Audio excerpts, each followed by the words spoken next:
right. Hello, everyone.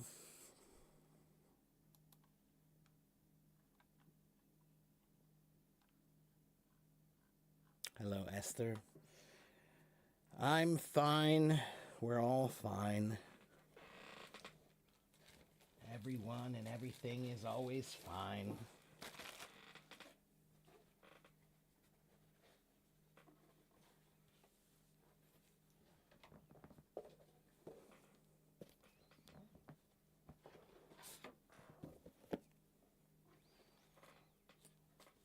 Sorry, I'm getting rid of all the clutter. I don't like clutter.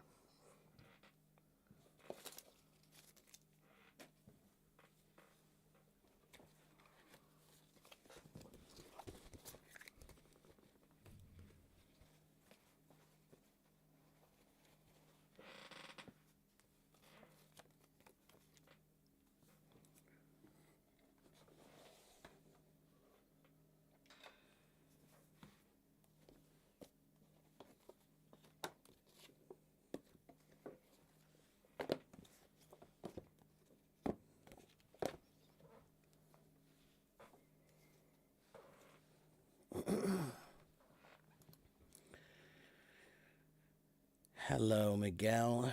Thank you. Hello, Siska and Van.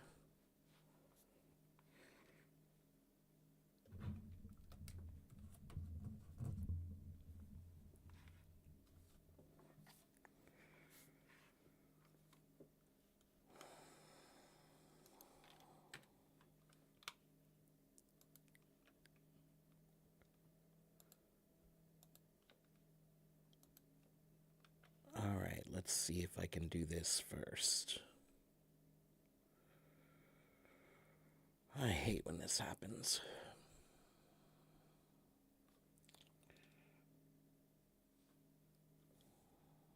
Um,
all right, let's try this again.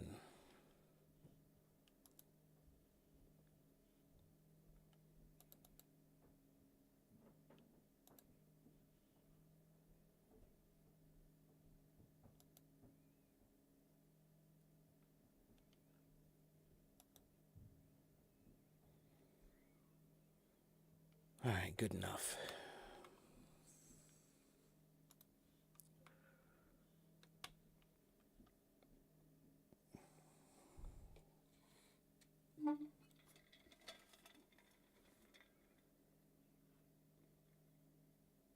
Hello, Andrew. Thank you.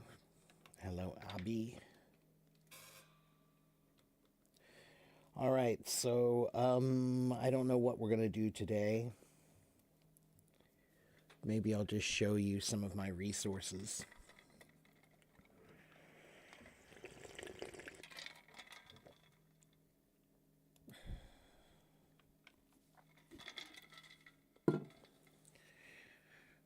I think my answer, how am I doing? I'm trying to stay sane in an insane world. I think that's the best description of my life status at this point.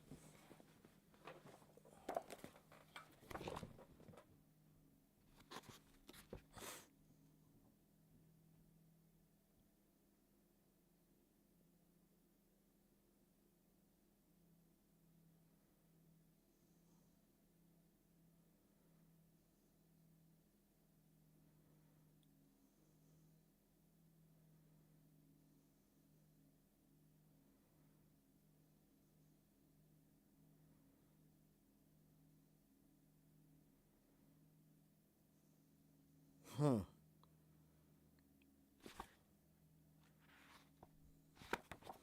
got a new book I want to read.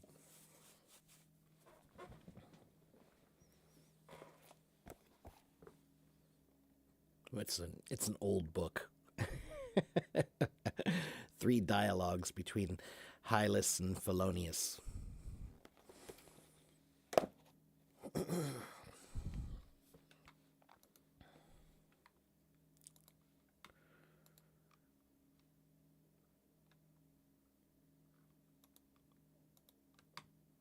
Yeah. Fine.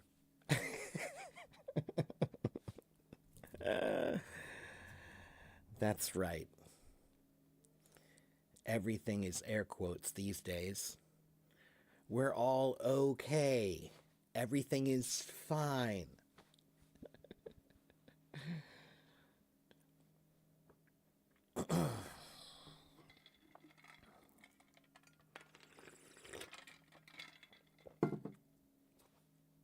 Hello, Rasha. What made me think this world is insane? There are too many things to list. There are too many things to list.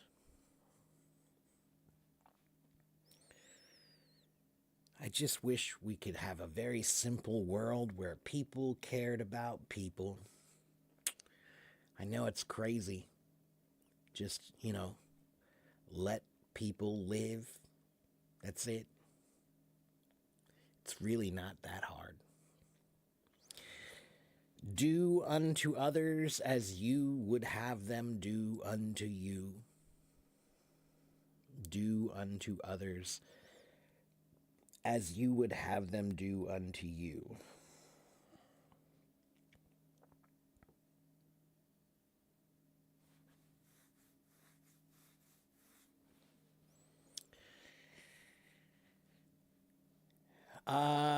Well, you have that right, Alexander. There are certain people who have every right to not answer with the word fine. And I definitely think that would you would qualify for that. So, yeah. Anyway, let's not dwell on that because there's nothing that I can do and there's nothing that you can do. And quite honestly, talking about it is not really that useful or helpful. It doesn't really seem.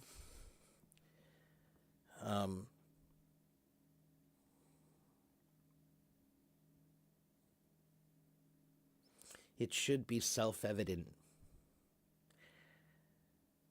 All men are created equal. But it is not self-evident, unfortunately. Okay, next. Okay, I'm going to show you my website, and you can look at the resources on my website. Let's just do that. Okay?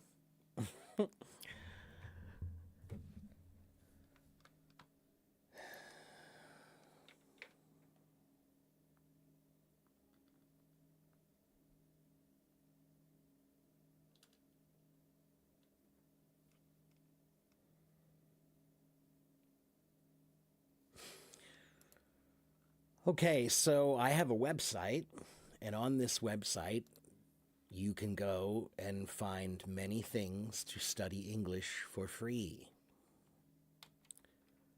This is my website. You should go there. It looks like this. Can you guys see my screen? Can you guys see my screen? Thank you. Good. Okay, so here's my screen. This is my website. Okay. And if you go past this part here is where people pay me. So you don't have to go there because that's not what people do. You can skip that because that's what people do. And go to my blog. If you want to, you can go to my blog and you can read my articles in my blog, or you can go to resources. Click on resources up here. Can you see this page? Teacher Mark's Top English Resources. Can you see that? Okay, good. All right, so look what we have here. What does it say? What does it say, everybody? Below, I have gathered together all the best English study and practice resources I could find from all over the internet just for my subscribers. Okay? Every good link I could find, almost all of them, they're all here. Okay, so if you want to practice reading, let's look at the reading links. Now, you need to tell me when there's a blank screen because the HelloTalk screen share does not work well. So every time I change the screen, sometimes people say it's black, so you have to tell me. So let's click on reading and see if it works. Can you see that?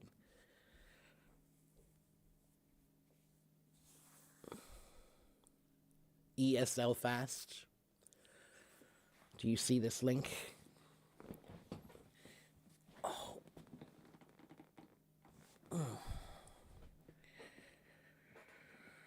Bye, Esther. Take care. Have a good evening. Afternoon.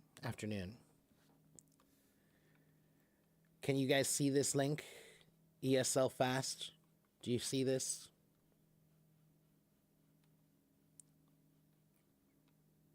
Yes? Okay, good. So these are links to practice reading. ESLFast.com. What's it say? ESL Fast is a free online resource for learning English. It offers thousands of conversations, short stories, and essays with audio and exercises. Okay, there are about 3,000 or 4,000 stories right here, Miss Asma. ESL Fast. Click on this. And now you'll get here. Can you see this link now, ESL Fast?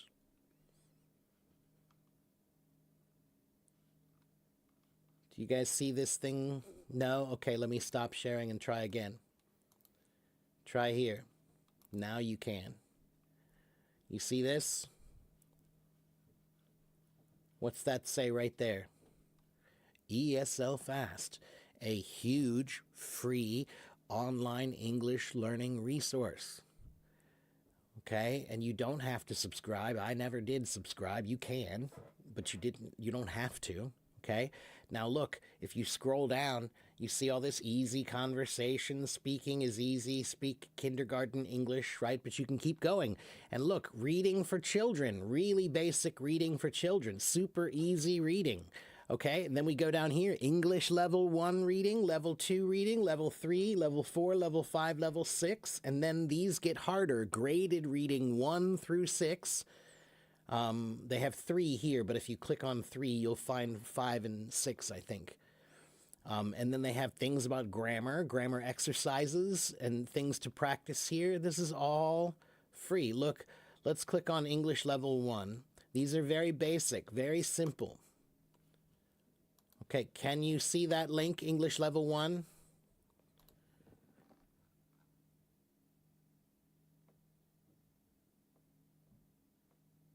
Yep, okay, good. Thank you, Andrew. Okay, so English level 1. Okay, so see, morning, first day of school, water on the floor, babysitting. So let's just click on one of these and just see what it is, all right? So I'm going to click over here on morning. Close. Okay, can you see that? Morning.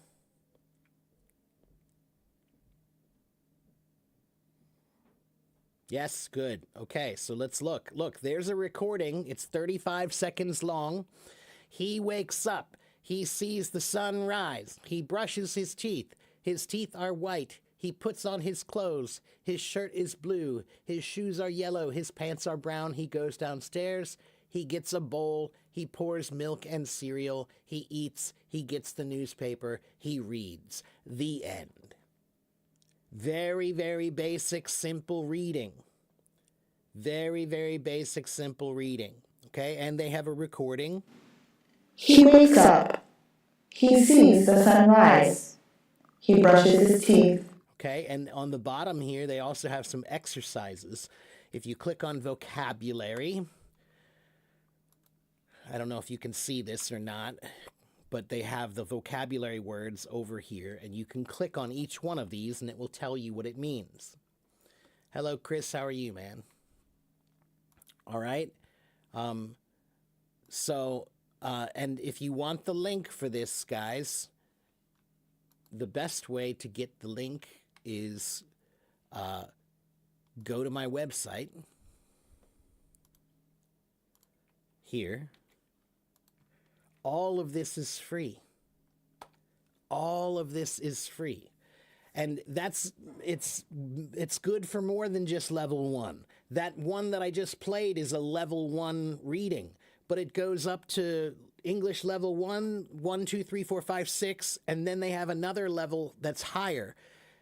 This website has reading all the way from A1 or even before A1 all the way to C2. Well, I'll say C1. I don't know if it's exactly C2. I'd say there are some C1 level articles towards the end. Okay? Well, Alexander, yeah, look, man, everybody that has a website, now they have to offer something for free, and then they hope that you use that, and then you'll sign up for something more. Right? Just like you're doing to me right now. You're getting all this free teaching from me. And why do I do this? Because I hope and pray that somebody will actually click on the buy a lesson thing and pay me money to teach them.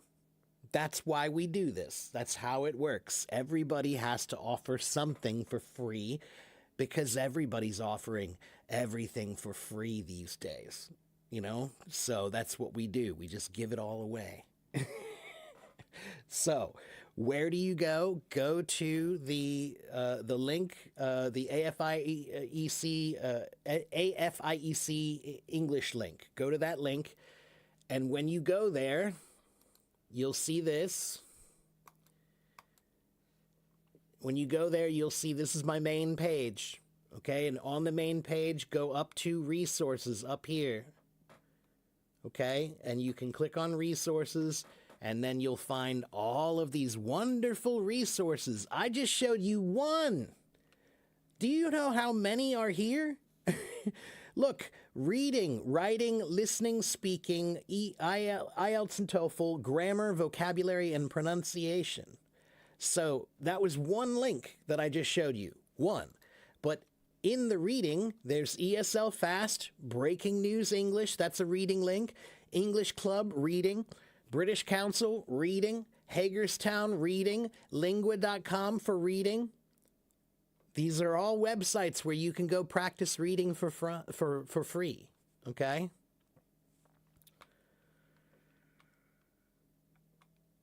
I know, Alexander, I'm just bitter.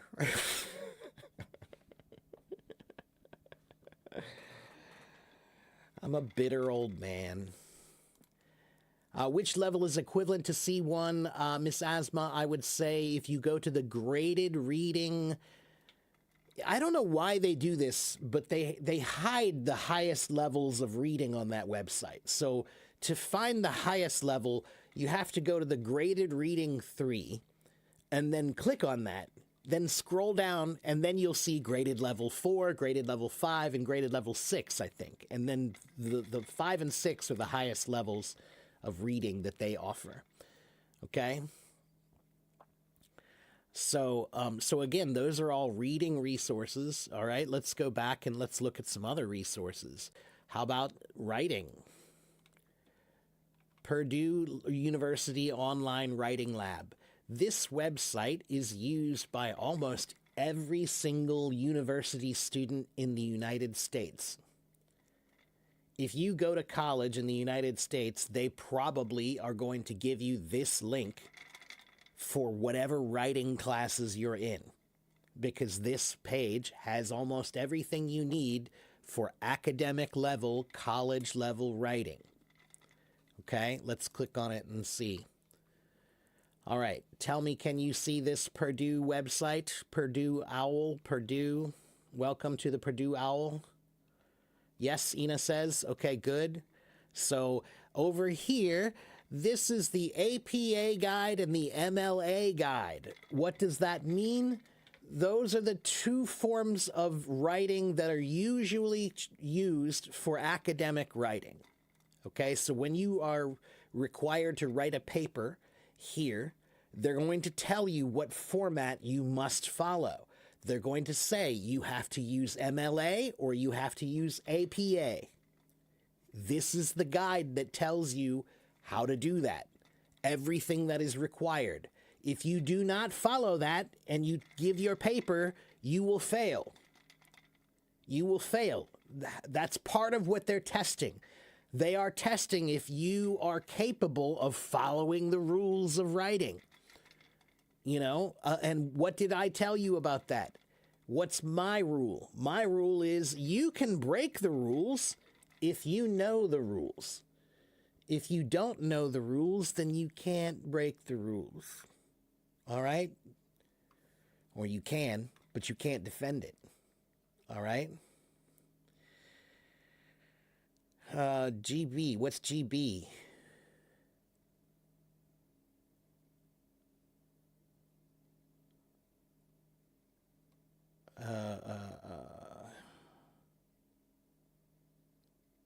Who won what?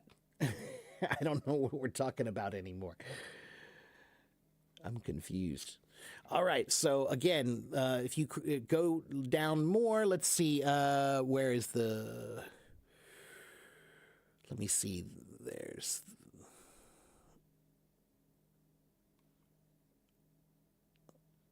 No.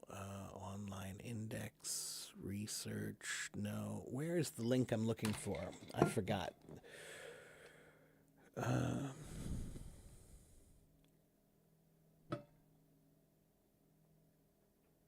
Sitemap.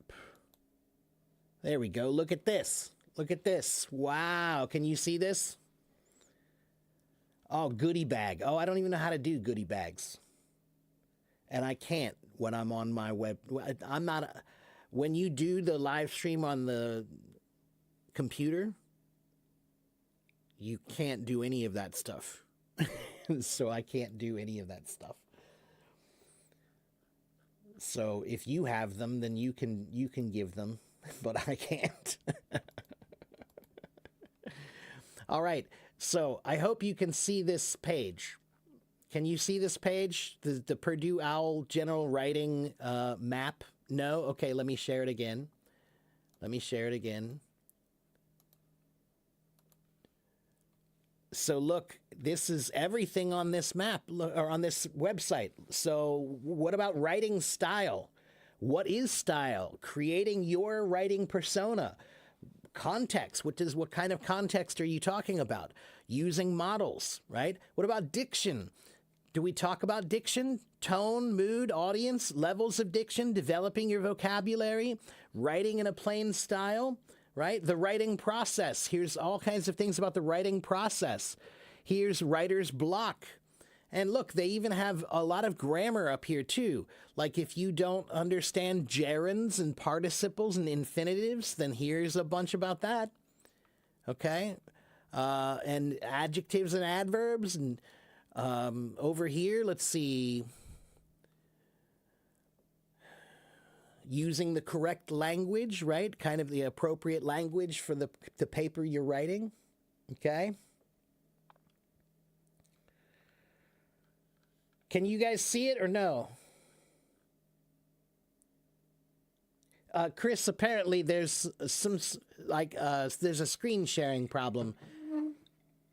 There's a screen sharing problem that HelloTalk has, and I don't know what the deal is. Some people can see it fine, some people can't.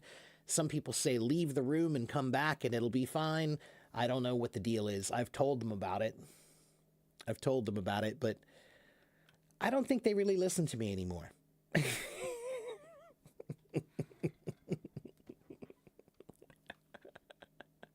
I get it. I get it. I'm a pain in the butt. So anyway, this is a wonderful website. This is a wonderful website that has a lot, but this is not for beginners. All right. This is a college level website. So this is college level stuff. All right.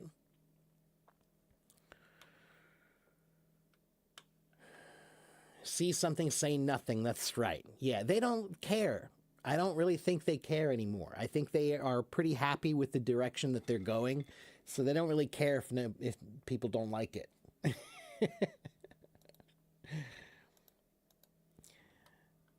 They make more money from the people who don't care than they do from the people who do care. That's really what it comes down to. It's much easier to make money off of the silly people who do stupid stuff. They're just stupid. So they just, I'm going to send some coins because that's fun. Let me send this person some coins and tell them I like them because I'm going to give them some coins. And then they're going to give me some coins. And then I'm going to give everybody some coins. And we're all going to have coins.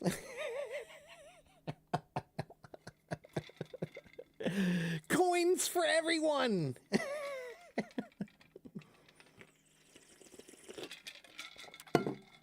Yeah, right. No money, no honey, which is why I am single. Okay, so let's keep going. I'm going to show you some more websites.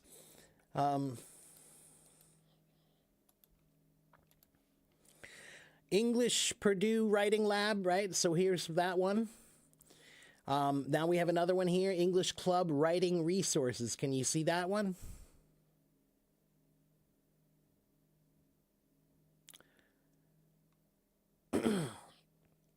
The previous link is a college level writing resource that has almost everything you could need if you're doing college level English writing. Okay, every university in the United States, they give you that link. Okay, they all use that page for their students to as a writing resource. Okay, so let's try this one, English Club Writing Resources. Can you see this page? Ina, can you see English Club? Yes. Okay, good. All right, so look, again, englishclub.com, and here is Writing Skills Guide. In his Improve Your English Writing, 10 minutes a day, right? And this one you do have to pay for. So, again, you have to be careful. Sometimes there are little links that might take you to something that you buy, but not everything is, okay? Everything from the alphabet to capital letters to punctuation, how to use the ellipsis, spelling rules, signs and symbols, plagiarism, academic English, okay, here's some writing prompts. If you want to practice writing, then you can go here. Can you guys see this page? Writing prompts. Can you see writing prompts? Yes? Okay, so look, these are writing prompts for reported questions. These are writing prompts for should things. You should this, you shouldn't that, whatever. These are writing prompts about the word English. Okay, these are all things you can write about. If you're not sure what to write about, click on one of these. Let's try this first one, reported questions. Okay, so it says here, we use reported speech to tell someone what we have heard or seen. Use reported questions to tell someone what someone has asked. Review the structure and use of reported questions. So that's where you go here and look at the structure and the use, right? Then write a letter to a friend telling her about a visit you had or a chat you had with a long-lost relative or friend. Okay, so you're going to write a letter to another friend about meeting a long-lost relative, somebody like maybe your great-grandfather. You've never met your great-grandfather and you just met him. So now you're going to tell your friend about it, okay? Or you're going to meet some friend you haven't seen in years, right? So that's the writing prompt. Hey, Lewis, I phoned our long-lost cousin Waverly this weekend. She wanted to know why Jim and I hadn't called her in years. I told her we have been busy raising our kids. Okay, so look, there's an example. Okay, that's just a writing prompt, something to help you with writing. Okay, look, sentence variety. Can you guys see this page? Sentence variety. Okay, again, if you feel like your sentences are all boring and the same, then you can try looking here. Okay, so how to add sentence variety? There are a number of ways to add it. Okay, declarative sentences. The sky is blue. Interrogative sentences. Why is the sky blue? Exclamatory sentences. How blue the sky is. Imperative sentences. Don't go outside. It's pouring rain. Okay? And they explain more about all of this. Sentence patterns. Okay? Subject, verb, object sentences. SVO. The boy ate pizza. Do you know what the boy ate? Pizza. The pizza was devoured by the boy. Okay? There are lots of ways to say things. You can practice. Okay? All of these links are on my website. Everything that I'm showing you is on my website. Go to my website and you'll find all of this. Okay? So what is my website again? It's here.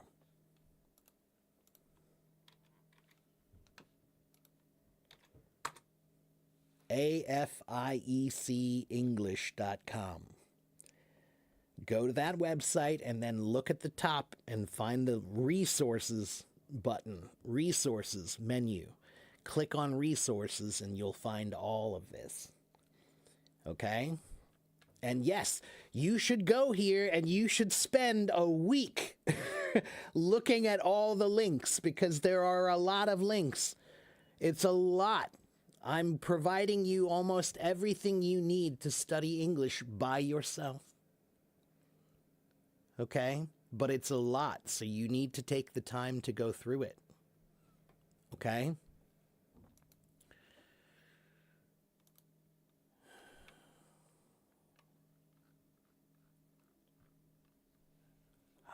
Once again, we're talking about here. This is my resources page on my website. Okay? So what about speaking? Let's go over to speaking and look at some speaking links. So if you want to practice speaking, maybe you don't know what to talk about, right? Sometimes that's a problem. Okay? So guess what?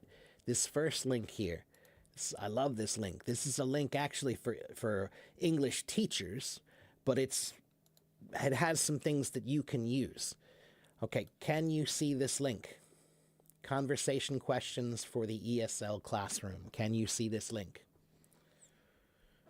Yes, okay, good. So take a look. All of these are just topics. These are topics, and if you click on one of these topics, then you'll see a lot of questions. So let's look at the internet. Now you can look at these questions and answer them. And answer them with complete sentences. Don't say yes and no. That's not a practice. If you just say yes and you just say no, one-word answers do not practice. That's not real practice, all right? You need to answer with complete sentences so that you're really getting the practice you need. So do you often use the internet? No, I don't often use the internet. Or yes, I often use the internet. Okay, when did you first use the internet? How many hours do you use the internet every day?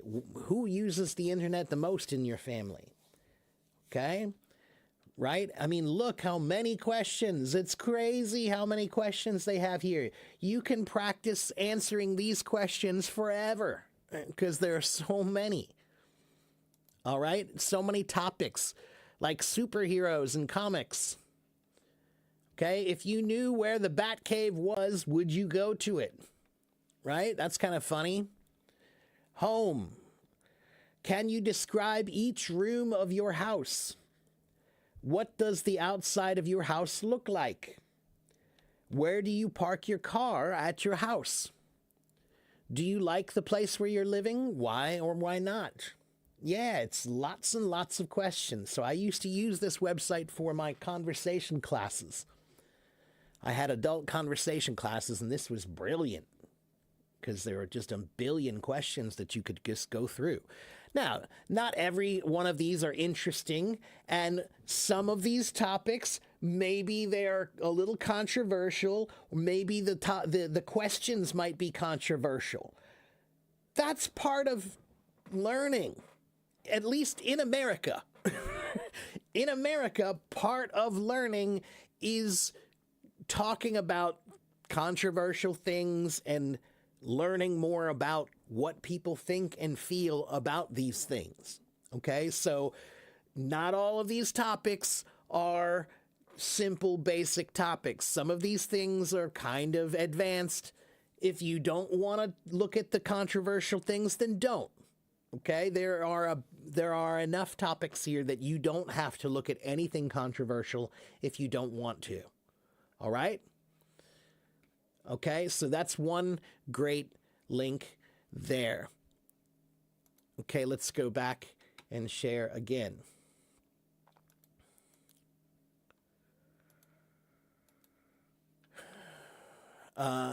Here's another one here. ESL English conversation questions. Take a look at this one. Okay, again, questions by topic. Let's try this one. Questions by topic. Look at all the topics. Look at all the topics. Let's try childhood. Did you have brothers and sisters? What did you do together? Did you walk to school or take the bus? How long did it take? Right? So look, you were asking about B2 stuff, right? Look, it tells you what level it is. Beginner, A1, A2, elementary, A2, B1, B2, and all the way up. Let's see, what do they have? What's the last level? C1. To what extent does the decline in unsupervised childhood play reflect genuine safety concerns versus changing parenting anxieties and social expectations? How do perceptions and reality diverge? Okay, that's C2, or C1, sorry, C1. Okay, yeah, that's C1 for sure. All right, so you can go here and look at the B1 level. What do you think is the most important for a happy childhood? Why do you think so? That's B1. What's the best age to be a child? Why? Should children have homework every day? Why or why not? Okay, there's lots of stuff there. Okay, that's another great, lots of good topics. Lots of good topics here. Okay. They also have questions by grammar. If you go here like this, let's see, let's try this. How often? How often do you order delivery food? How often do you run? How often do you eat junk food? Or how about comparatives? Which is worse for your health, smoking or drinking? Which is harder, math or English? Bliss, that's the point. These questions are not supposed to be questions that have one answer. These questions are supposed to be questions that make each student reply the way they would reply, only their individual answer. Everybody's going to have a different answer about what's the best age to be a child. That's the point. It makes you think about what you would say, and then you have to express your idea. All right? So you can also look for questions based on grammar or vocabulary, okay? Or they also have this, questions by textbook. Okay, so let's see. Let's look at this one. Let's try English File Elementary. How about here? Habits. What are some things you do every day? Tell me about your daily routine. What are some good habits you have? How did you start them? What bad habits do you have? Are you trying to change any of them? Those are good. This says A1, A2, but I think that's good B1 questions also. Sometimes a question can be, you can have a simple question but give a complicated answer, right? So you can ask these questions but then answer with a B1, B2 answer. Okay?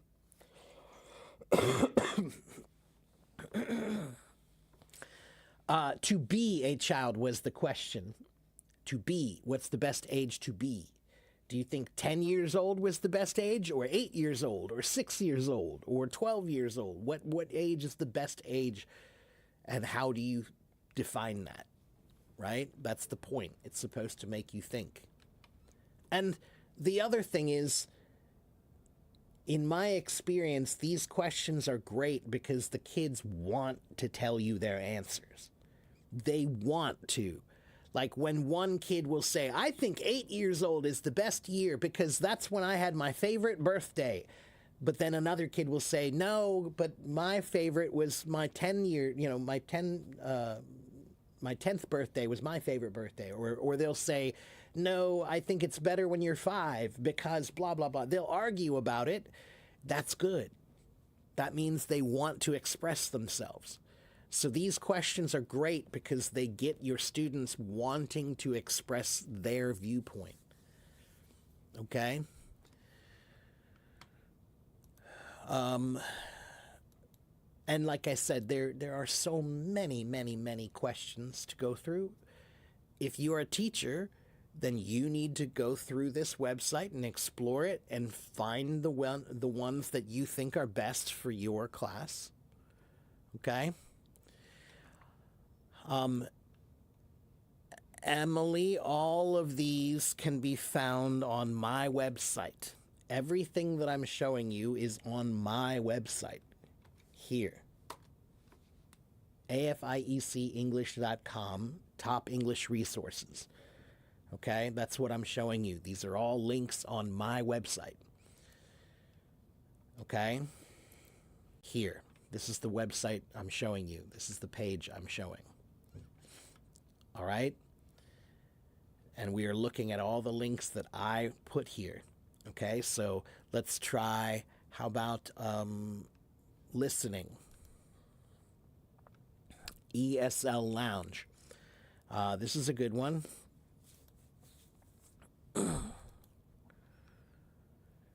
So here we go. Look, can you guys see this link? Hello, Jean-Franc. How are you?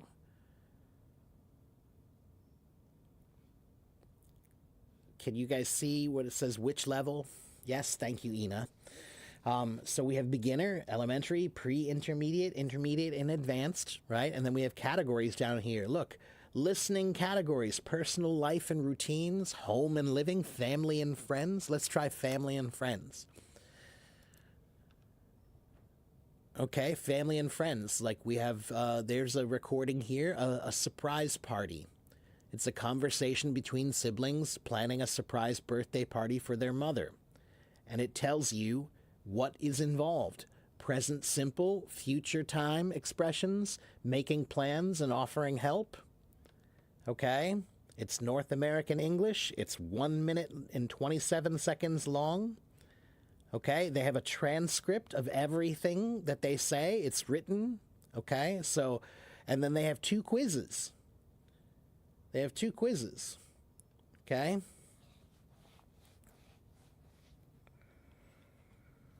Bliss.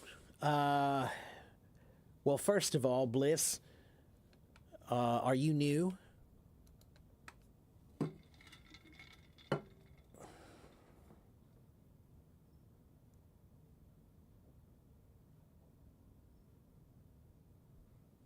New to this, me, here. Have you seen my live streams before?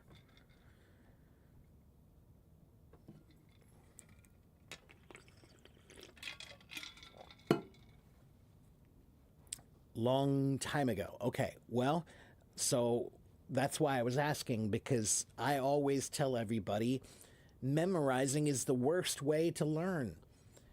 that you shouldn't memorize anything, especially vocabulary. There are easier ways to learn vocabulary. Memorizing is boring. Your brain doesn't like boring. Nobody likes boring. So when you use memorizing as your technique, you're making your brain do a boring thing. Of course it doesn't work well. Of course it doesn't work well. It's boring. Your brain hates it. Why not give your brain something that it could enjoy? You know, learning can't always be fun. It can't, but it should as often as possible. So, the 4 best ways to learn vocabulary. 1 is read, read, read, read, read, read, read, read, read.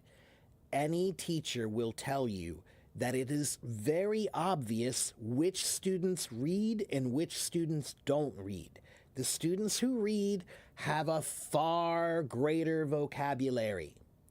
It's obvious. It's not even close. If you look at 2 students, one doesn't really read very much and one reads all the time, the student who reads all the time, their vocabulary is 10 times better. 10 times. Not 1 time, 2 times. No. 10 times better. So reading is the number 1 thing that you need to get your students to do as much as possible.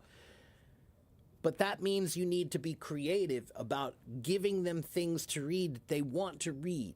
You need to find something that they could enjoy. You can need to find something that they would be interested in. Okay? That's 1. 2 is a thesaurus. Do you know what a thesaurus is?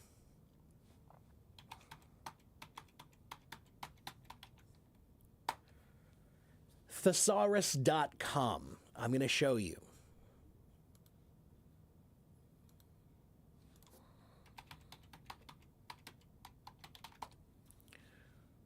This is thesaurus.com. It's also dictionary.com. It's one website. It's 2 things in one website. Okay, this is it right here. Okay, this is thesaurus.com. But if you go over here, if you click this, now it's a dictionary. Okay, so this is one website that does 2 things. This is the dictionary that I use. Okay, I have other dictionaries.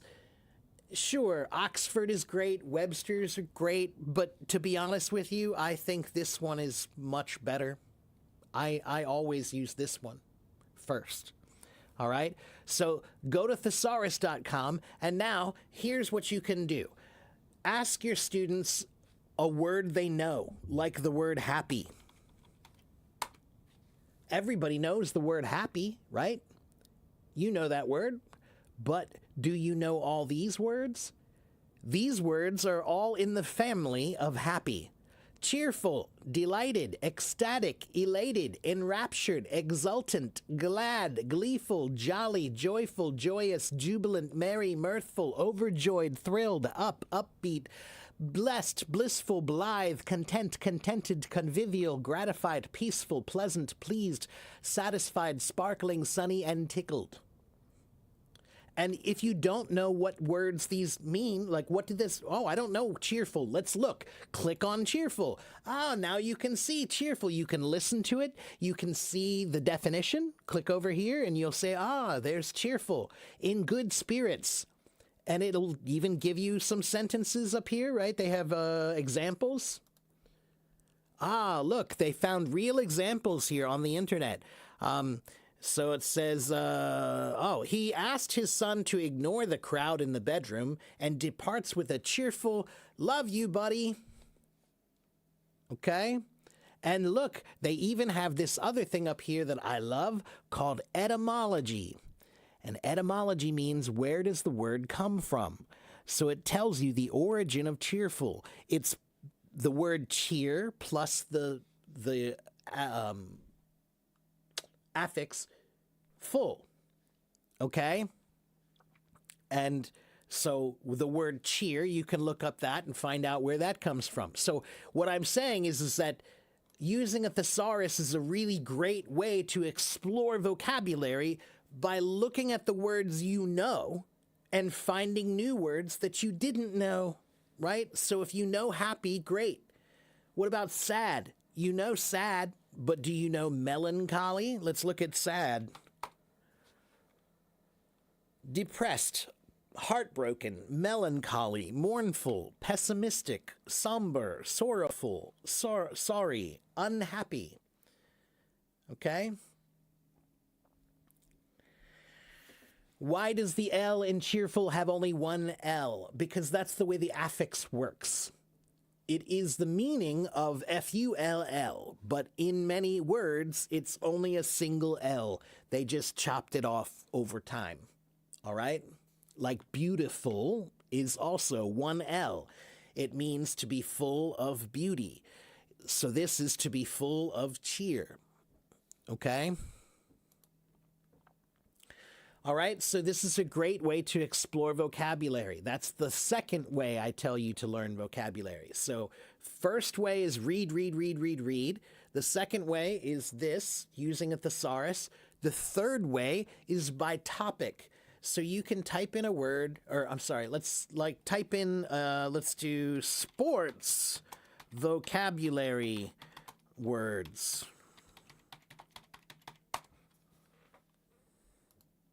All I did was typed in sports vocabulary words list. Okay? And many, many pages will come up for you for this. Look, there's one here, sports words list. Let's look at this one.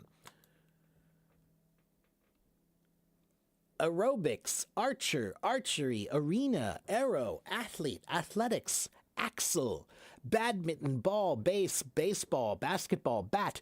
These are all sports words. Now, you can look these words up, you can find these words, and then why is this good? Because they're related.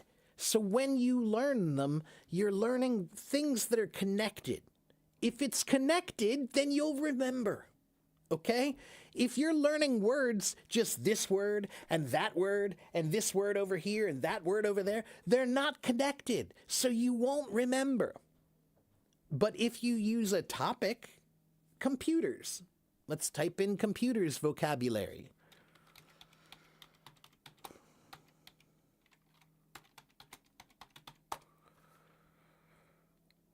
Again, look, computer vocabulary word list, basic computer terms, computer science and technology introductory vocabulary. All right, so learning by topic makes it much easier to remember. Okay? Yes, when it's a suffix, we drop the double L and just make it a single L. That's right. Okay?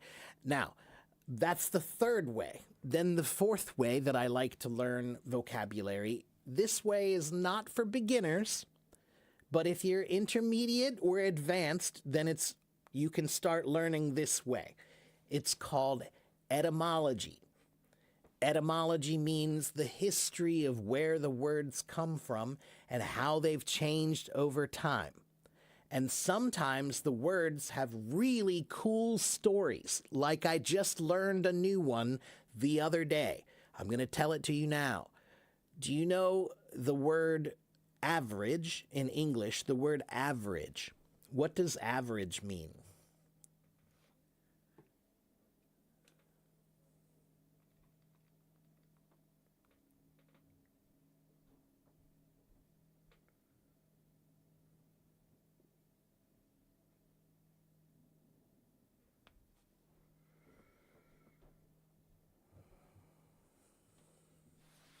In the middle, that's right. Yeah, okay. So where do we get this word? This word is one of the most interesting stories in etymology that I have ever heard. The original word average comes from early Arabic.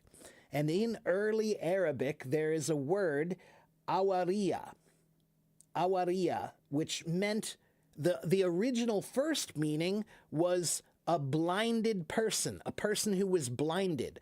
Then the meaning changed to a person who lost their eye. Then the meaning changed to damaged somehow. Somehow it was something damaged. Okay? And then in around the 12th century, I think it was around the 12th century, the meaning changed again because The Italians and the Arabs were fighting a lot at sea. They were having naval fights, right? So they were fighting each other in the Mediterranean Sea, okay? And so the word awaria changed from damaged goods to damaged boat, like naval damage, ship damage, a boat, when a boat is hurt. That's right, it was you're fighting. So the original meaning was talking about damage of a boat.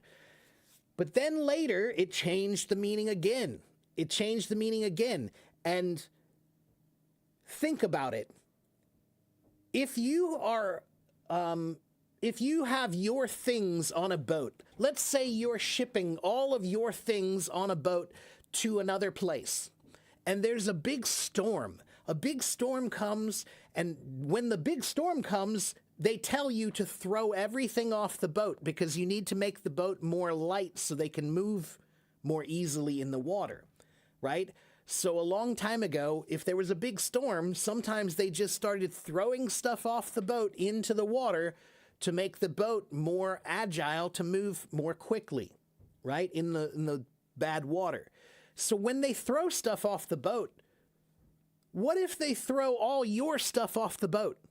But the other guy, none of his stuff got thrown off the boat, only your stuff got thrown off the boat. Okay? And so what they did was they created a law in maritime law. Maritime means ocean, and on the oceans. And the maritime law was called the Law of Averages. And what that meant was if your boat is in a storm, and so somebody throws all your stuff over the side into the water, now all your stuff is gone, but this guy has all his stuff. So what would they do? When the boat came back to the land, they would look at what everything was damaged and everything that was left, and then they would divide it evenly.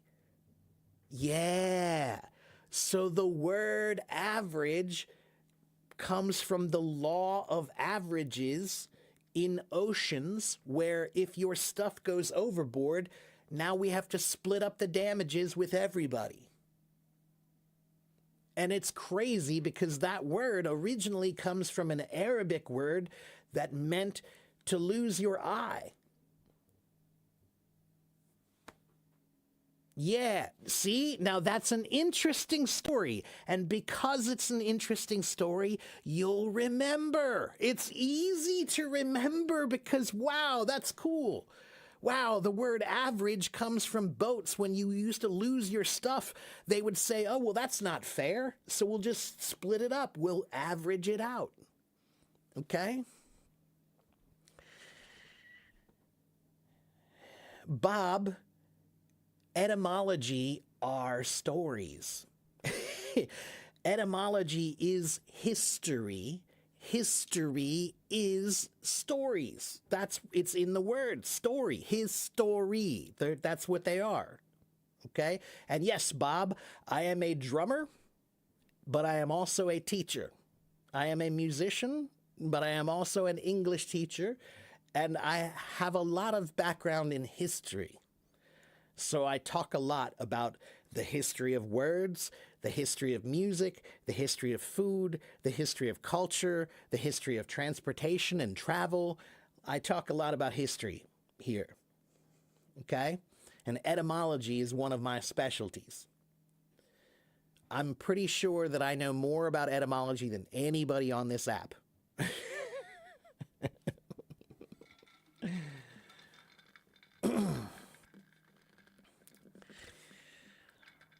You see, I can hear better.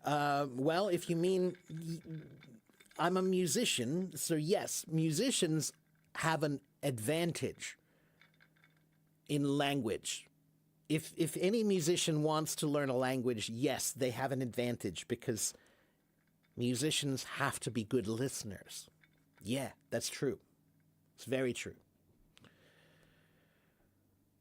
What does preliminary mean? Well, let's look at the etymology of preliminary, shall we? Preliminary comes from French preliminary. Before that was Latin preliminaris. Preliminaris, yes. And then, so the P-R-E means before, pre means before, and limen means the threshold, like the limit. Okay, so preliminary, the word limen it means limit, a threshold. How far can you go, right? So this was talking about how much can you do before the real thing happens. This was originally, the word preliminary was talking about negotiations. When two people would negotiate for maybe a war or for a contract, before the contract, before you have the negotiation, you do preliminary negotiations. Okay, which means how much can you do before we actually sign the contract? Okay, so pre, before, and limen, threshold or limit. So it means what can you do before we actually start? Preliminary. Okay?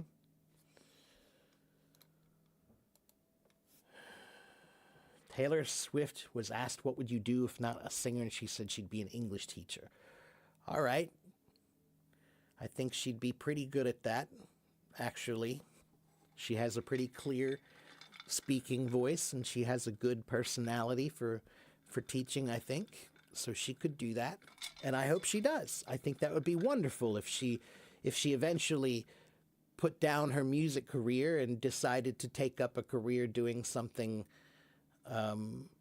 slightly more, how do I say this delicately? I think it would be really wonderful if she showed that level of respect for teaching, that she would put down her microphone and step into a classroom. There are many, well, I won't say many, but I can think of a few musicians who have done that, who they've become teachers later. Preliminary period of delivery after childbirth became a medical term. Yeah, before childbirth. Right, exactly. Right. Yeah, preliminary means whatever you can do before something else starts, before the main thing starts. Okay, that's preliminary. All right. Is it the same as introductory? No, not exactly. They're similar, but they're not exactly the same. Again, introductory things are things that you do to introduce something. So that has a different purpose. To introduce something means to present something for the first time, right? Preliminary just means something that you do before something else. Okay?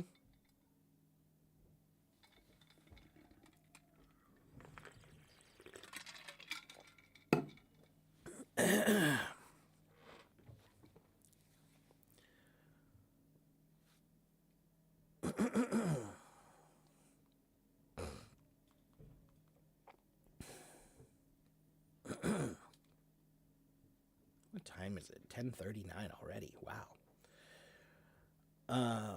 What does Pierce, P-I-E? That's a name, but that's not a word. If you mean pierce like to stab something, that is spelled let me see. Where is it?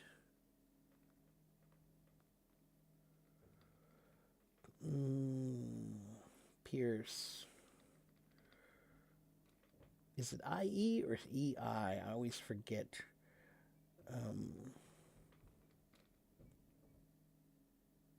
P-I-E-R-C-E. Yeah, that is the word, right? So I always forget if it's E-I or I-E.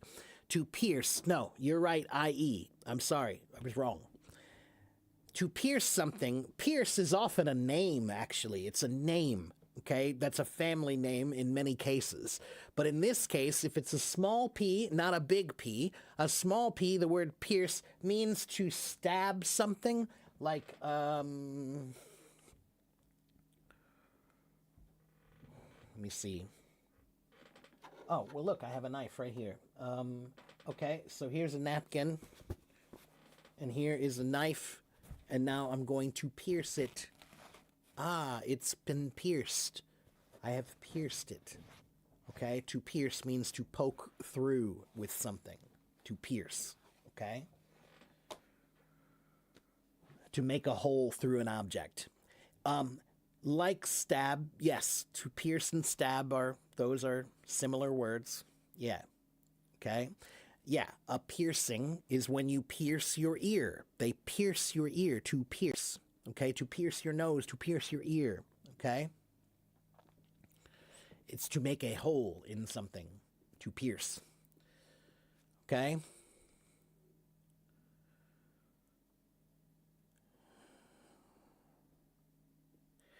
Is preliminary the same as preparation? No, not exactly. No. They're similar, but no, not exactly the same. Preparation is to prepare for something, to get ready. 准备好吗? Right? Right? So that's to prepare for something. Preliminary is just like, is there anything else that we can do before we do the other thing? Okay? So all preliminary things are preparations, but not all preparations are preliminary. Okay? That's what I would say. Let me double check that.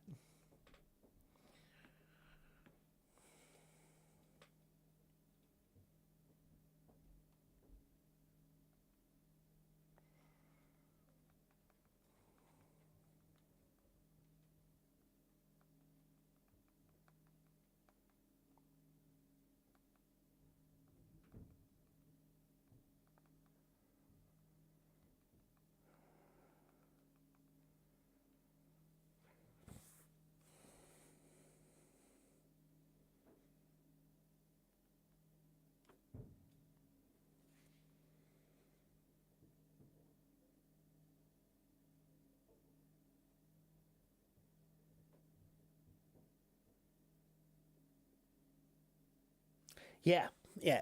So AI agrees with me that all preliminary things are preparations, but not all preparations are preliminary things. Okay?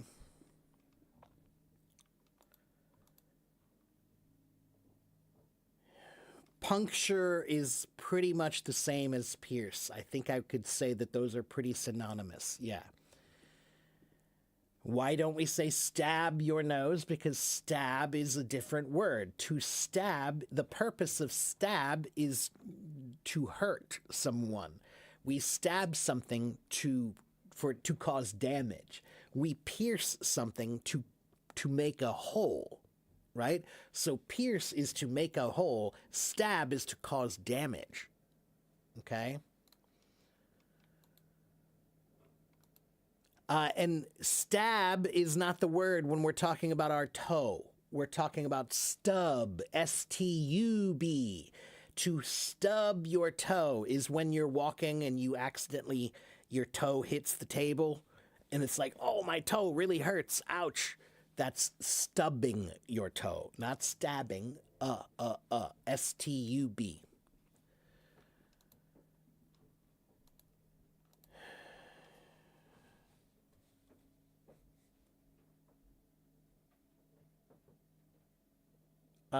The French word for beach is plague, but there's a English word I came across that has almost the same letters. I think you're talking about the word plague.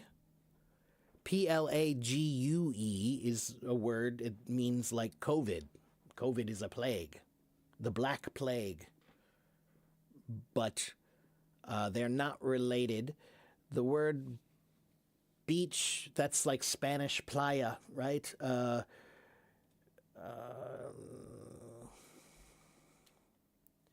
So I'm trying to think Wait a minute.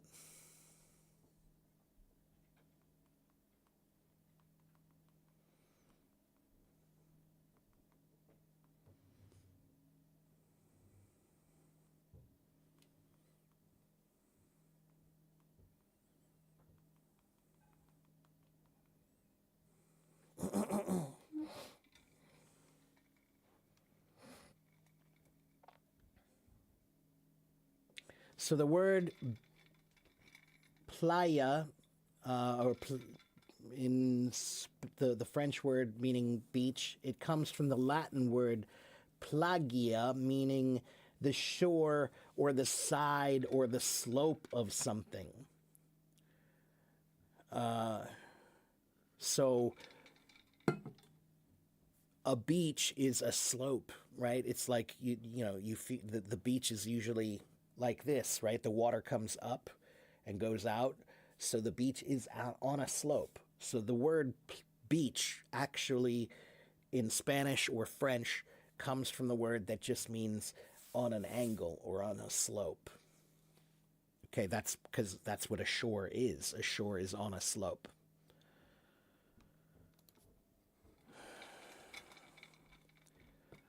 What does presumptive mean?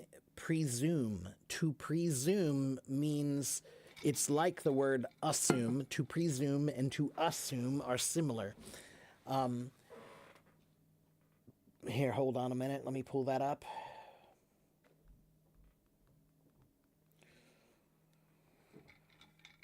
So presume, to presume something means that you guess about something, but you're guessing with some information, right? You have a little bit of information, so you use that information to make a guess.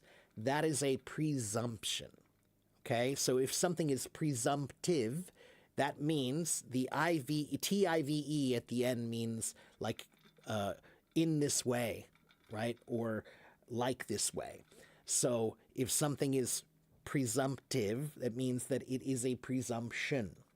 Okay? And a presumption means you're guessing about something with a little bit of information. Okay? But an assumption, the other word we were talking about, assume, ASSUME, to assume something is when you're guessing with almost no information. Okay, you're just saying something. You don't really have any proof, but you're just going to say, I think he's not smart. I don't know if he's not smart, but I'm going to assume. Now, to presume means you do know a little bit of information about this guy, and so maybe you can make a guess. Okay? And yes, stab is the word that is used in crimes because that's a word that we use when someone stabs you with a knife. That means they're cutting you, they're poking into you, they're piercing you with a knife. But the word stab implies damage, that you're trying to damage them. Okay?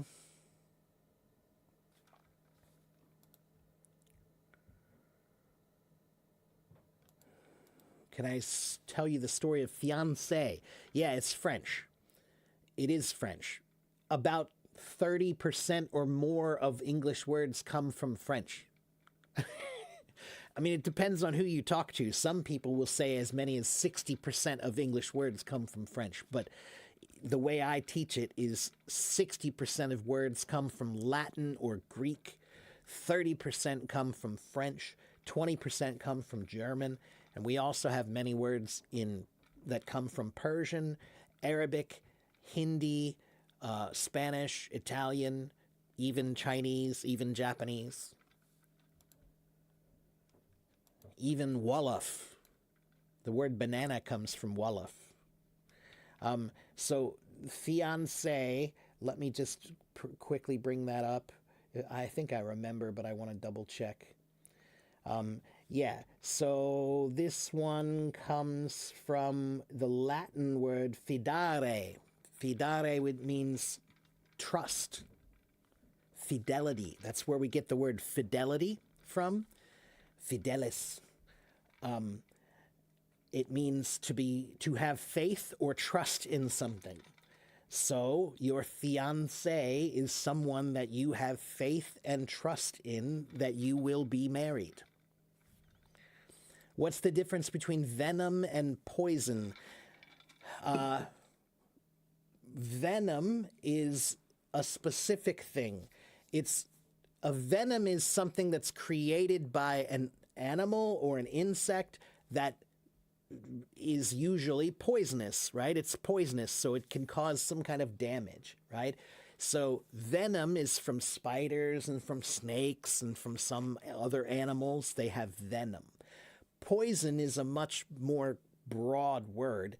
Anything that can hurt you can be poison, right? So if I drink rubbing alcohol, cleaning alcohol, that is poison, right? That could be poisonous, okay? So,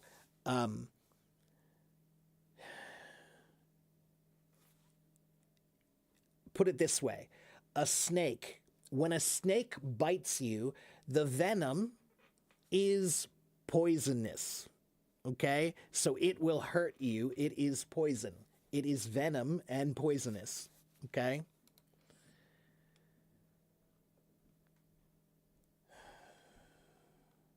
Yeah, there are a lot of words in English that come from French. A lot. Okay?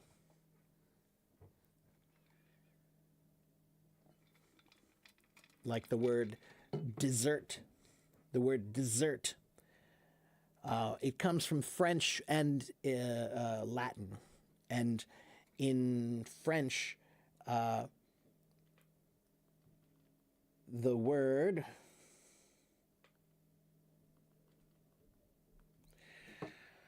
desservir. Desservir means to clear the table in French. So the word dessert actually comes from the French word that means to clear the table. Because when do they bring the dessert? When do they bring the dessert? After you eat. So they clear the table, then they bring the dessert. So that's what dessert actually means. It means clear the table. Yes, crepe. That's right. A crepe is a French term for a kind of a thin pancake.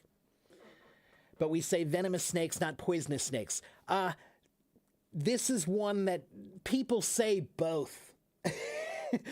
So you're correct. You should say venomous snakes, but people often do say poisonous snakes. This is one that colloquially many people use those words very interchangeably. Technically, you're right, but because so many people use them both ways, I don't think anybody cares anymore. If you're taking a test, then maybe you need to care. But if you're not taking a test, most people don't really care. You can say, oh, that's a poisonous snake. Be careful, there are some poisonous snakes out there. All right? So venomous and poisonous, they do have a different meaning, but many people do use them interchangeably. Okay? Can I give you some explanations about the phrasal verb to come across? I can. And hello, Zoe, and hello, Ethan, over there in my YouTube channel. To come across something usually means to find something. What did you come across? We came across this new information. We came across a new friend. We came across a new restaurant. To come across something means to see something new and be like, oh, wow, look what we found. What did we come across? What did you find? All right? So almost always come across means to find something somehow. What did you come across? Okay, we came across a beautiful lake. Okay? What does backbone mean? Saeed, backbone has two meanings. One means your spine. It means your spine. The bones in your back are your backbones. Okay?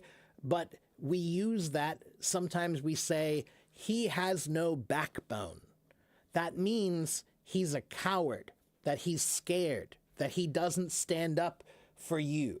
When you're not scared, you stand up. Your backbone is straight. You have a backbone. But if you're scared, you have no backbone. Okay? Backbone. It can mean really the bones in your back, or it can mean to have courage, to have backbone.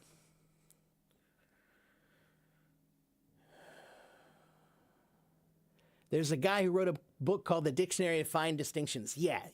I have one of those too. I don't have that one, but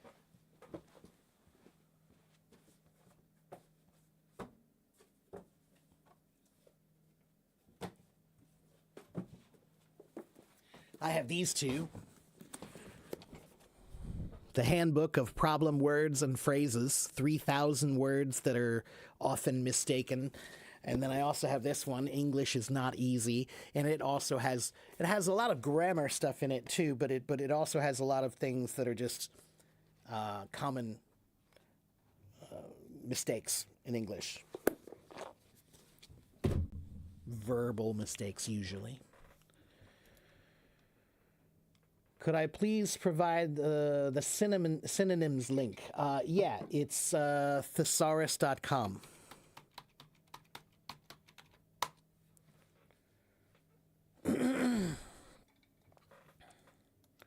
What book can you learn for grammar? My favorite book for grammar is online for free. Let me see. I think I have a link for it here somewhere. That's book 2. Why do I always only have book 2 open anymore? What happened to book 1?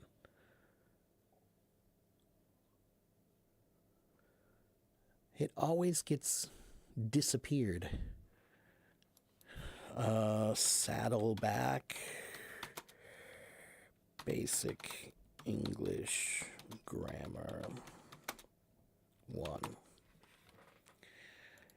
This link here, this is free, and this is my favorite grammar book. Okay, I'll show it to you right here. I put the link in the chat. You have to copy it. Okay? Basic English Grammar. Now, by Saddleback Publishing. I have many, many grammar books. I probably have 60 or 70 grammar books. But I like this one the best. Okay? Why do I like this one the best? Let's look and see. You'll see why. Because it's much, much more simple and fun to go through.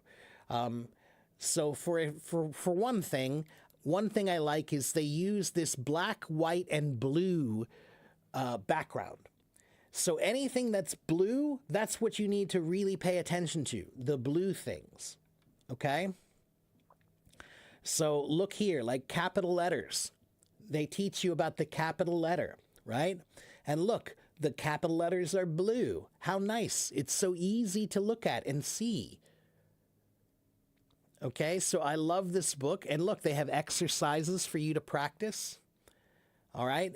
Now, book 1 and book 2 are online for free. Book 1 and book 2 are online. Basic English Grammar. All right.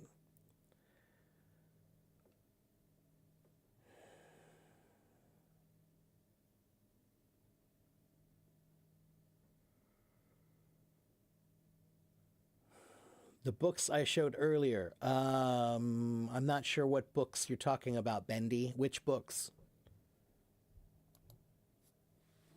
You're confused about whether come across implies an unexpected incident or a purposeful intent. It could be both. If I ask you, maybe you're in my classroom and I say, hey, Group A, this group of 4 students, I want you to look into this question, find out about this question, okay? So I told you to go find out about it. Then I'll come back and I'll say, oh, Group A, what did you come across? That means I told them to go look, and I'm asking them, what did you find? But it also could be an unexpected thing. Maybe you're walking in the woods and you come across a beautiful tree or a beautiful creek, a beautiful stream. That's something unexpected. Okay? So it could be either. Okay? 都可以,都可以. Are buttress and pillar the same as spine? No. A pillar is a part of a building. Okay? A pillar is a structure of a building that holds things up. That's a pillar. Okay? So something that holds up the roof, that's the pillar. All right? And to buttress something is a noun or a verb. To buttress means to reinforce, to make something stronger so that it can be held up. So to buttress something means to reinforce something, to make it stronger. All right? A pillar is like the Greek pillars, right? When you see a Greek building, like the Acropolis, they have the big tall round things in front of the building. Those are the pillars. Okay? Is that for level A1? That is for anyone, man. That's for anyone. Grammar is something that everybody should start at the beginning and then go through it. All right? So will you know most of that? Yeah, probably, man. But if you go through it, then you'll review and you'll make sure that you understand everything correctly.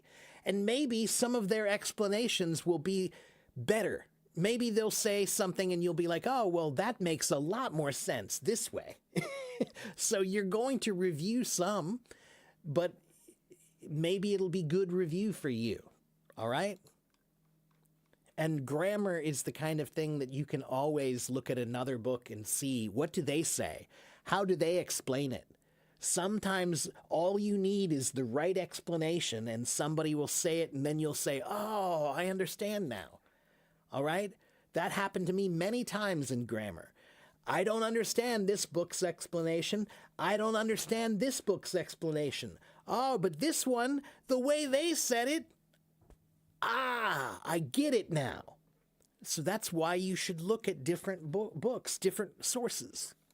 Okay? Yeah, it was English is not easy, and the other one is this one. Take a screenshot. A handbook of problem words and phrases. This one's pretty old, if I remember right.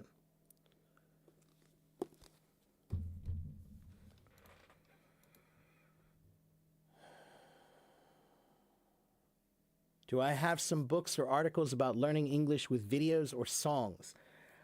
I don't have any books or articles about it, but I do have a little advice because I am a musician, so I think that I can tell you the best way. Here's what I will say. My general advice about using songs or music to help learn any language. It's great because it's fun, but songs are art, and art is like poetry. It doesn't care about the rules. So when you learn English with songs, you have to be careful because there are many, many, many, many songs. Let me put it to you this way. I challenge you to find one song that has perfect English grammar.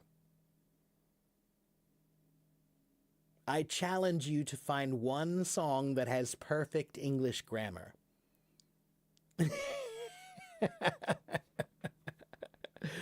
Because they probably won't. It's more like poetry where you don't have to follow the grammar rules. You can do what you want. Okay? There's a very famous jazz song called It Don't Mean a Thing If It Ain't Got That Swing. Do-ah, do-ah, do-ah, do-ah, do-ah, do-ah. It don't mean a thing if it ain't got that swing. That's what the song is called. That's what they say. Is that correct English? No, it's not. But you can still learn it. You just need to know that songs are like poetry. Poetry is art. Art doesn't care about the rules. Okay?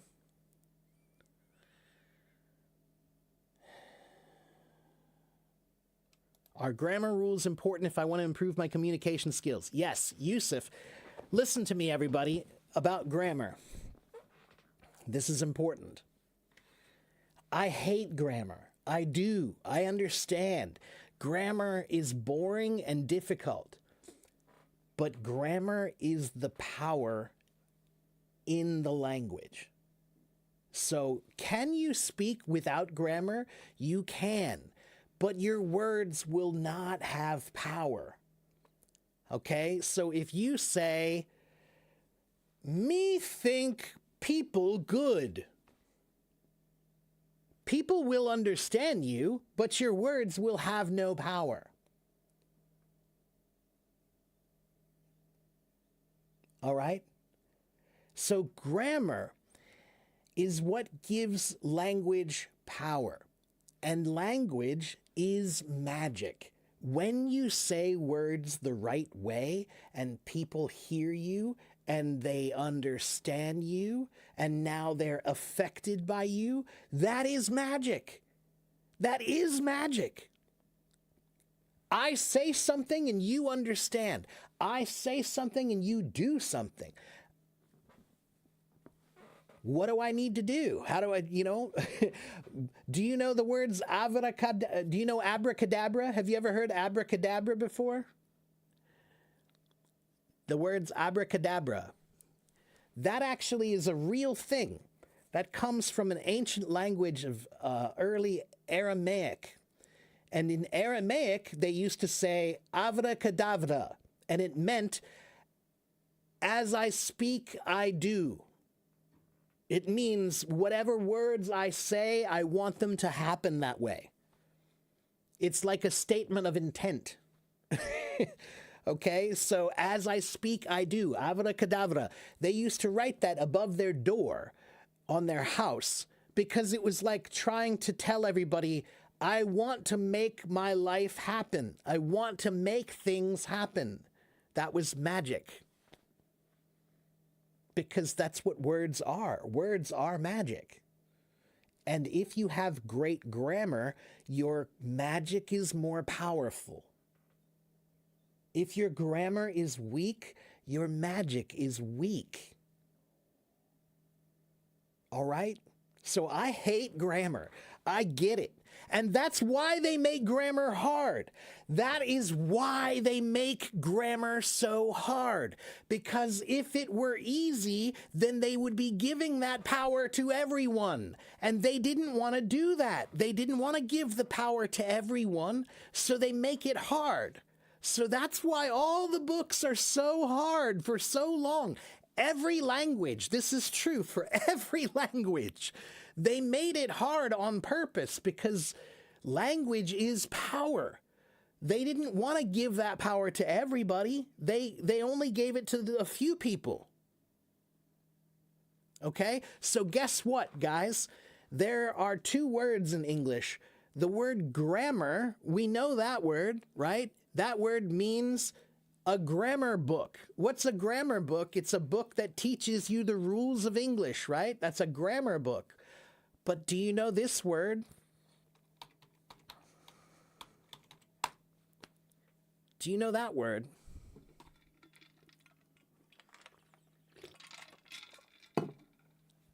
Grimoire. A grimoire.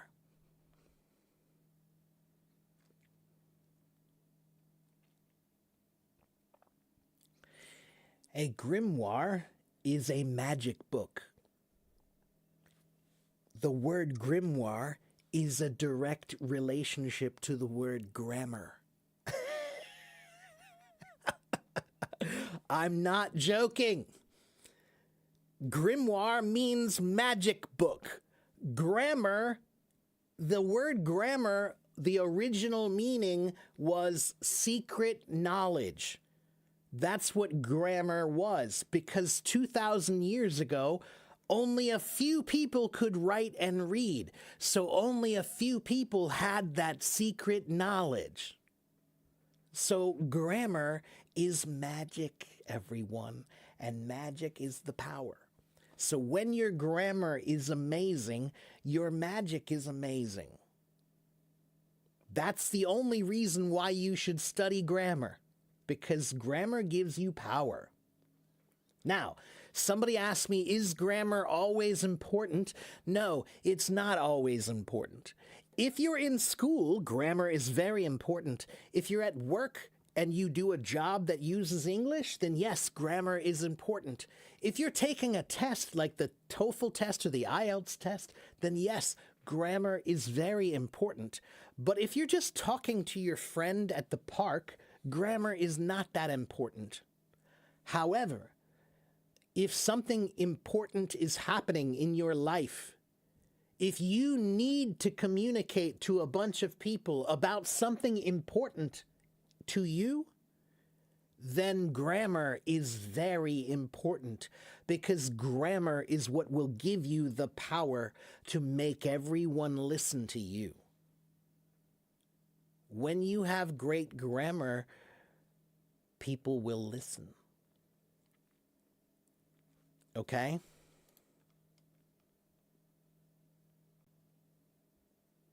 All right, let me go back and check the comments here. I think I missed some.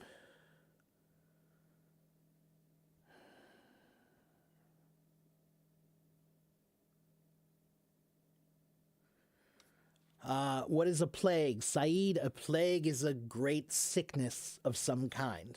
Okay, a plague is a great sickness of some kind. Scourge and pestilence, these words are often used interchangeably in the Bible in particular, right? In the Bible, sometimes these words get translated as almost the same thing. There was a great pestilence, there was a great scourge, there was a great plague. And to be honest, sometimes it's just a bad translation. They're really just not translating it very well. Pestilence has the word pest in it. So a pestilence, you should think about, what is a pest? A pest is something that bothers you, something that's very annoying. So a pestilence is like when all the insects come and they eat your food, they eat your crops, they eat your farm, right? They come here, they don't eat your farm, they eat your farmland, right? They eat all your crops, right? So the grasshoppers, the locusts, right? That's what they had in the Bible. The locusts came and ate everything, right?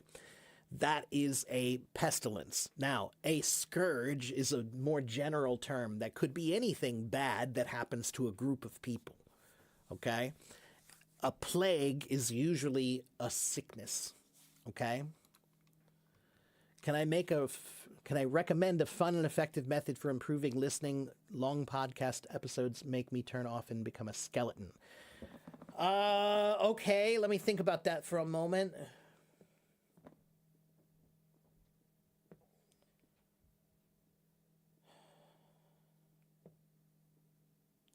I mean, really, Bliss, there are so many podcasts, and they're all different, right? There are some that are really long, but they're not all long, right? Like TED Talks. I love TED Talks because TED Talks, some of them are 2 minutes, some of them are 20 minutes. None of them are very long, okay? None of them are super, super long. They're all designed to be something that you can sit down and absorb in one sitting. That's what they're designed to be. So TED Talks, TED.com, those are great. But you just need to go look to find some things that you're interested in, right? I don't know you. What are you interested in? If you like music, then listen to podcasts about music. If you like history, then listen to podcasts about history. But find the ones that are what you like, and then find someone When you hear their voice, do you want to listen to more? This is the same thing in music. If I go into a music store, maybe I hear some people playing guitar, but this guy, I don't like what he's doing. It's not that good, so it doesn't make me want to hear more. And this guy over here, he's a little bit better, but still, I don't like the style of music he does, so I don't really want to listen to him. But there's this other guy in the back. Whatever he does, God, I want to hear more. I want to hear him more. Like whatever he plays just sounds so good, I want to hear more. You should have that same feeling when you're listening. Find someone that speaks so well that when you hear them, you say, man, I just want to hear more of whoever this guy is, whatever this person is saying. I want to hear more of that. Okay? Honestly, that's on you.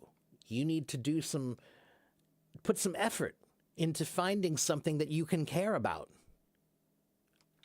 Put some effort into finding something that you can care about. Okay? All right, Princess Rabbit. How can I study books for exams competency for master's degree? Princess Rabbit, I'm sorry, but I don't think you're there yet. You can't jump ahead. I don't know that if you can't pass an undergraduate degree competency program for English, then you can't pass a master's one. Master's level English is very hard. I have a book here, right here. Look, this is Barron's Essential Words for the GRE. The GRE is the master's level test. If you want to get into a master's program, you have to take the GRE in America. Okay? And some of the language in here, let's see. Impermeable, implausible, implicit, imperturbable, impervious, implosion, impinging, imprecations, implicate, implacable.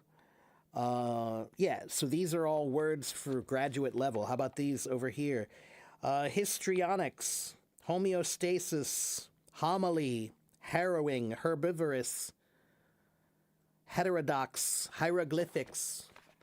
Okay, so how can you master these books? You can't, because you're not there yet. You can't master things before you're ready. Don't jump ahead. Do what you should be studying. Okay?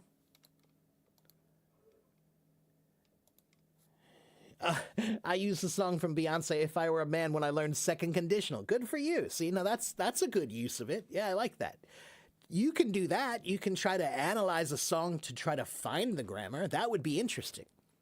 Or to correct it. That would be a good exercise. Now, there's a good exercise. Tell your students to bring in their favorite song and then grammatically analyze it. Tell them, hey, look, this is a great song, but songs don't have to care about grammar, so the grammar might not be right. So let's look at this song. Let's talk about it and find out, is this good English or not? Let's write it on the board and see what should it be. Okay, that would be a great exercise.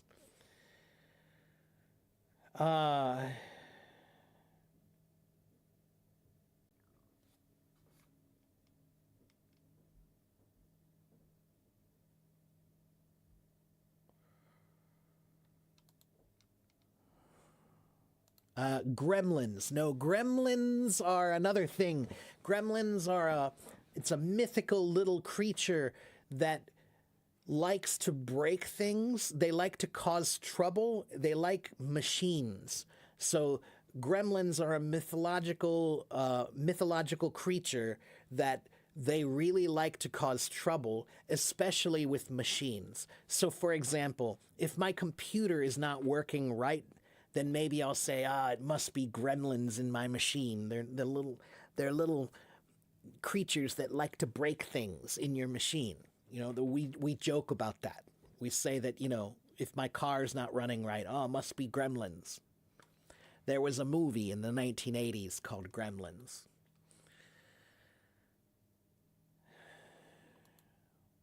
Is it really important when I use grammar for international relations majors? I would say yeah. My accent is very simple than American accent. My accent is an American accent. There are 30 different accents in the United States. My accent is called the Mid-Ohio accent or Central Ohio accent. There are 3 accents in my state. The accent that I have is the closest to the IPA standard neutral pronunciation. So that's why it's easier to understand. Okay? TED Talks are academic. Yes, but not all of them are equally academic. There are definitely some that are much, much more, what's a good word? Rudimentary, basic, simple, general. Okay, so not all of them are academic. There are lots of TED Talks about many different topics. Okay?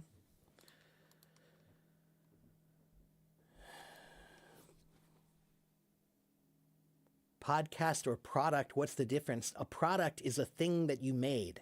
A podcast is a podcast. It means a broadcast of something that you're talking about. So podcasts and products are 2 different things.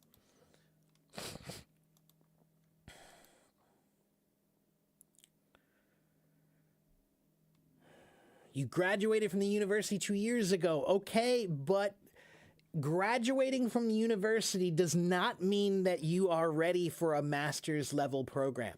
This book is from my ex-girlfriend. My ex-girlfriend from Taiwan. She wanted to go to the United States to study in a graduate program. She had excellent grades. She was very smart, and it still took her a few years to study to get ready to practice for this test. She was very smart, but she also had to study for a few years to get ready to take that test because that's how hard it is. Okay? So graduating from a university, if you have an undergraduate degree, that's great, but that does not mean that you're ready for a master's level program at all. Okay?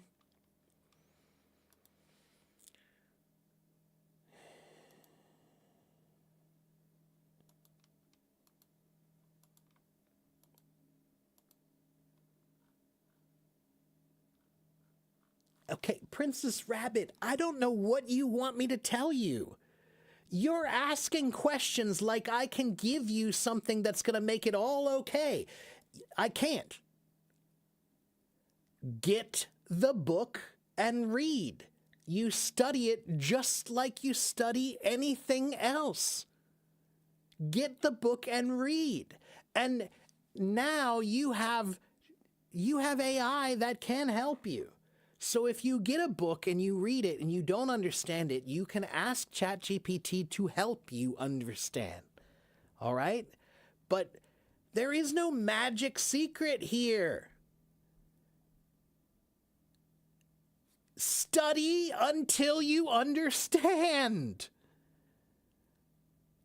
If you don't understand, asking me is not going to help. You have to keep doing the work.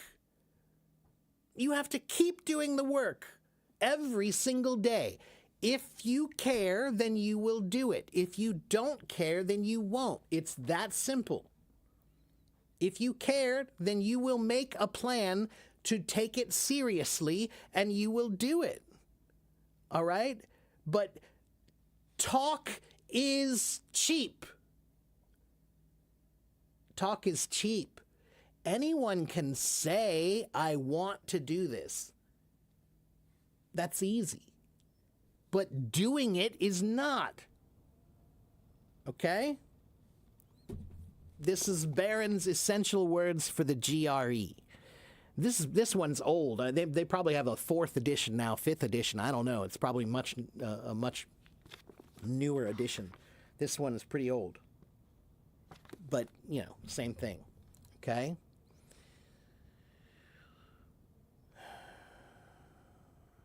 Okay, if you are new, then you need to get this. Wait a minute. Where is my PDF file?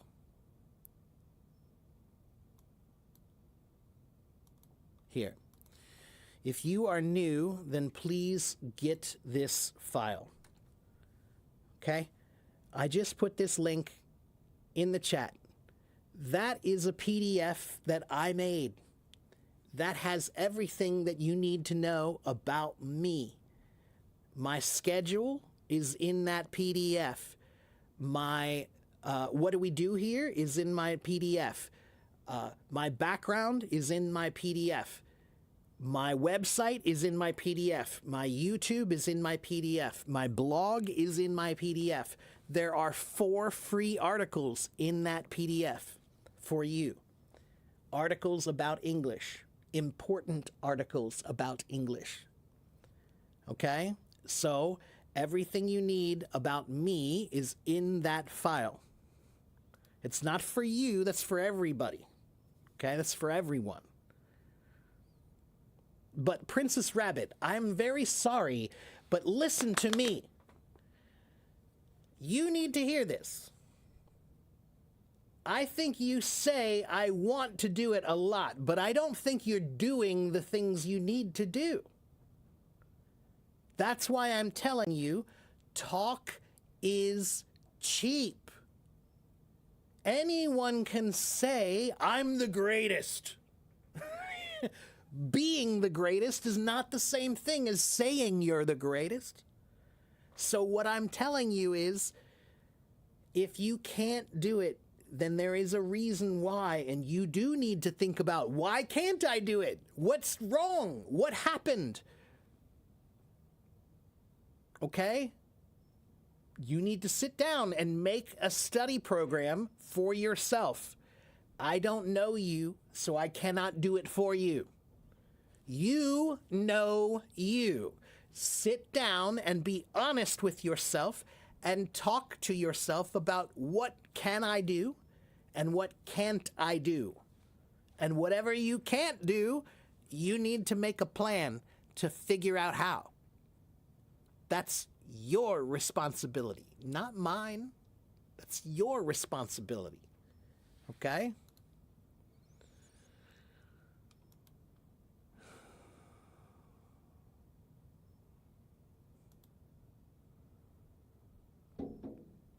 Do I have a PDF book for phrases and words with a fun way? No, but I have a website where I have tons of links to study English in a fun way. Okay? Like, for example, Abdel Kamel, go to this website.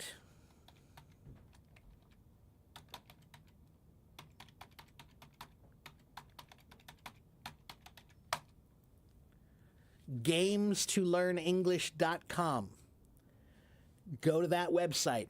It's free, completely free, and they have tons of games to play that are English games for vocabulary and for grammar and for spelling and for pronunciation and for everything. It's just games. Okay?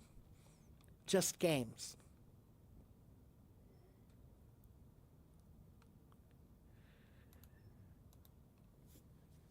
Some podcasts are patronizing. Yeah, I know that. But again, that's why I cannot do this work for you. You need to go figure out what's patronizing to you and what's not. I don't know what's I don't know you, so I don't know your level. So you need to figure that out. All right? The links, everybody, if you want that link, you have to copy it and paste it. Okay? Any of the links here, you just copy them and paste them into your browser, into your internet, and then you can open it. Okay?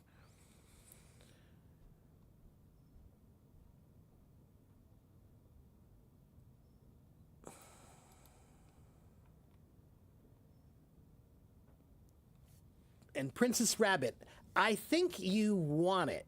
I do think you want it. I know you have the desire. But when I was young, I had the desire to be a great drummer. But I did not understand what it took to be a great drummer. So you can have the desire, but not quite understand what it really takes. And that's where I think you are right now. I think you have the desire to learn English and to really master it. But I think that you don't really understand what it will take for you to do that. Okay?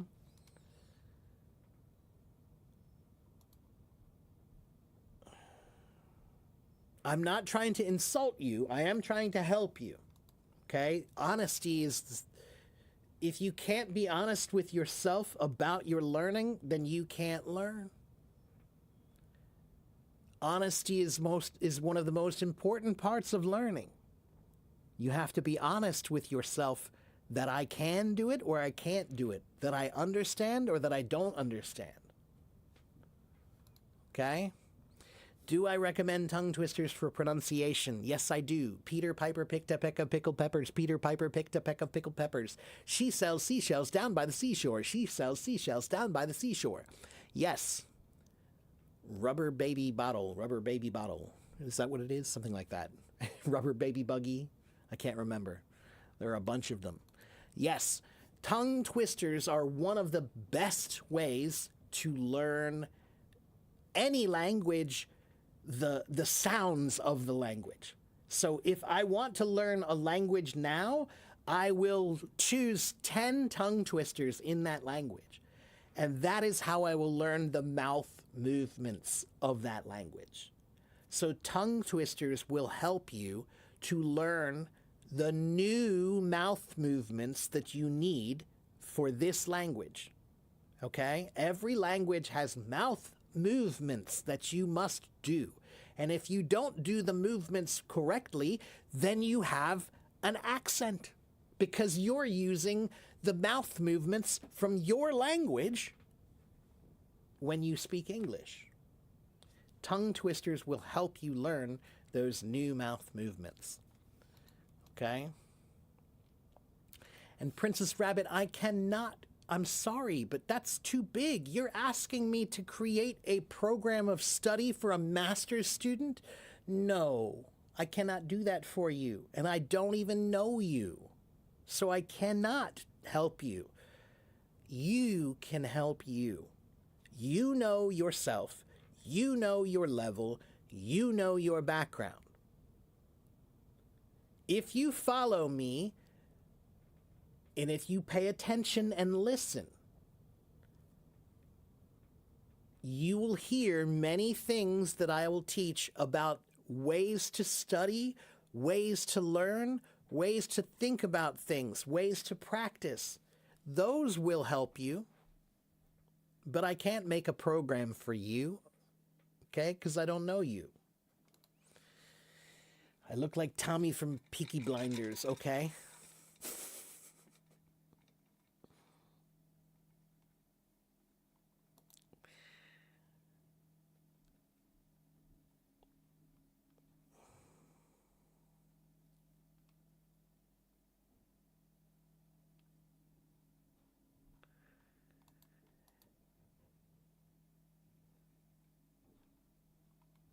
No, listen, Princess Rabbit, all I'm trying to say is that you have come to my streams a few times and you come with these desperate questions. Please help me understand this thing. I cannot help you understand something. You have to understand it for yourself. That's how understanding works. I can't understand it for you. You must figure it out. It's a puzzle. Learning is a puzzle. If you don't understand, try looking at it from a different side. That's what learning is, guys. Sometimes when you're learning and you try to learn something and you say, I don't understand this way. All right, fine. You don't understand that way. That's one angle. So look, if I have, okay, here's my cup. Here's my cup, all right? If I have my cup right here, this is one angle. I'm looking at my cup from this angle. Okay, fine. I don't understand this angle. Maybe I can look at it from this angle and it'll be different. Maybe if I look at it from this angle, it'll be different. That is learning. If you don't understand one angle, try another. Okay? But there are always more angles to try. There are always more angles to try.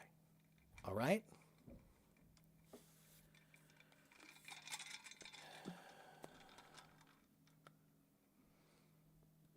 It's just the hat. This is called a newsboy hat. And it's the same kind of hat that they wear in Peaky Blinders.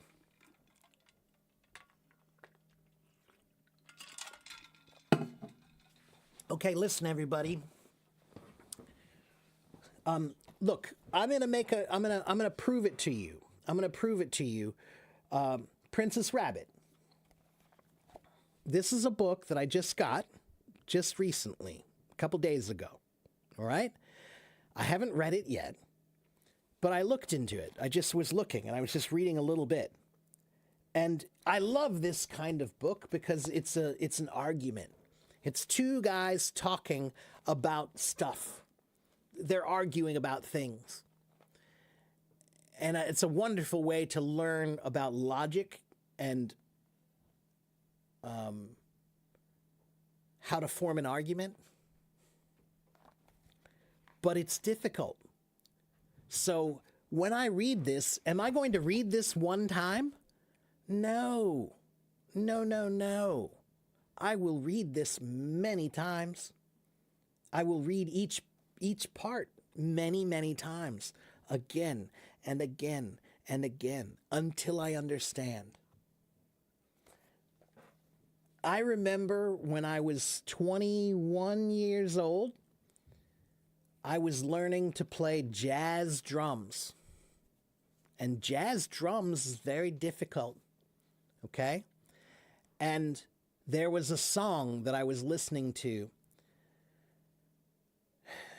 John Coltrane, Giant Steps. Giant Steps. It's a record he did. And it is crazy hard. And I remember the first time I heard it, it scared me. I was like, I don't even understand what I'm listening to. But I listened to it again. And again. And again. And each time I listened to it, I started to understand it more. Each time I listened to it, I was able to feel it more. To feel like I get it now. So you cannot always just read and understand. Understanding takes time. I just learned the word understand. Why do we say understand? Why do we say understand? What's the under mean? Under is an interesting word. Now the word under always means below, but a long time ago in Old English, the word under didn't only mean below. It sometimes meant in the middle of. In the middle of something. So the word understand means that you are in the middle of it and you can see it clearly. I'm in the middle. I can see it clearly now. I understand. I'm standing in the middle. I can understand. Under used to mean in the middle of. So to understand means to be in the middle of it and see it clearly. All right? So Princess Rabbit, I believe you can do it. Okay? But you have to push yourself a little harder. You're still doing the kind of learning that people do in school. That's not real learning. Real learning happens after school.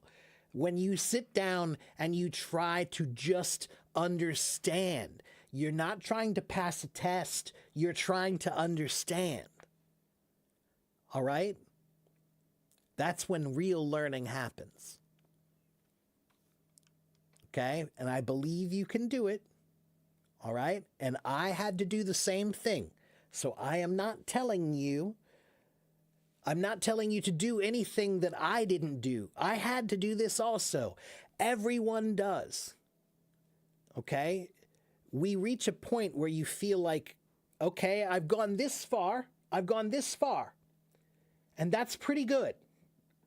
But if I want to go further, I'm going to have to try a lot harder, because to go further, you can't just do this level.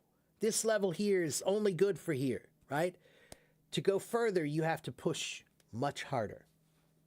Okay?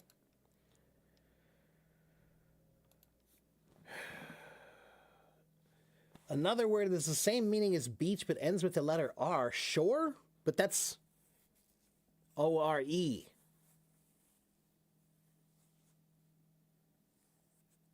Yeah, I don't know what word you're talking about. I'm not sure.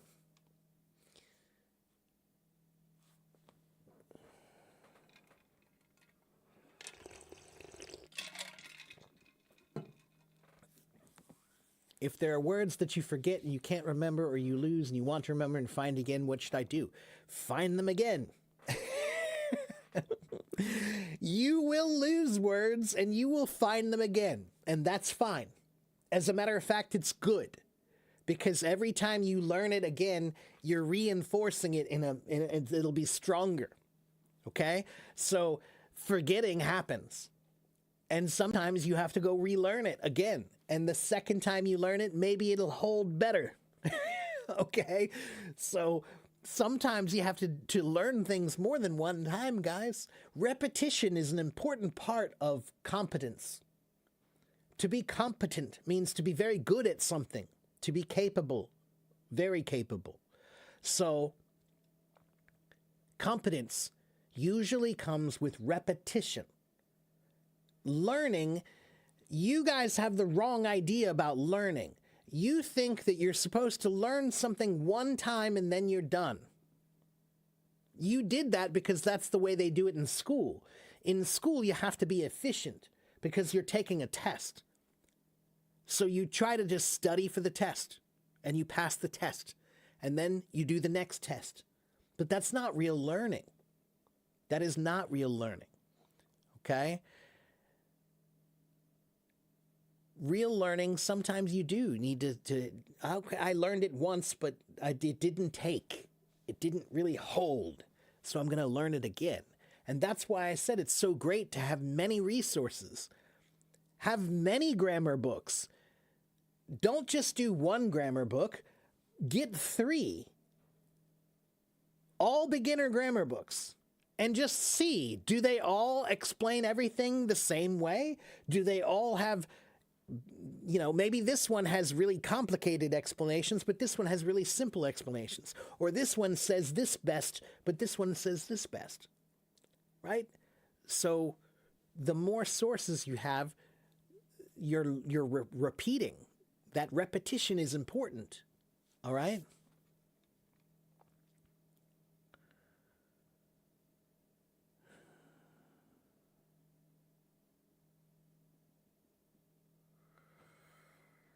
All right. Yeah, I do need to take a rest. So again, everything you need to know about me is in this PDF file. If you want to know my schedule and everything, it's here. Okay? That link right there. Everything you need to know about me and what we do here is in that link. Please copy it and paste it into your browser and open it and read it. Okay? It's this. Let me show it to you. It's right here. It's not a scam. I'm not trying to trick you. Okay? Look. Hello, new friend. Welcome to my English online classroom. That is this file right here. What do I do? When do I teach? Here's my YouTube channel. Here's my website. Here's my blog. Okay? And I also have 4 free articles for you about English. Okay? So everything is right there. All right? In that link. Okay? That link right there. Okay?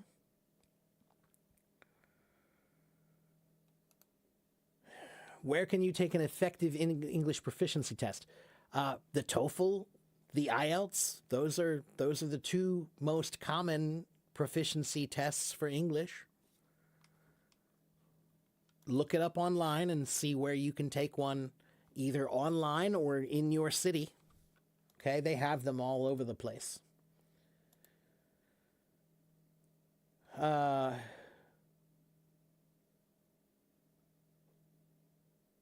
Waleed, I don't know the answer, Waleed. I'm sorry. I don't know what word you're looking for that ends with that. I'm not sure. I don't know.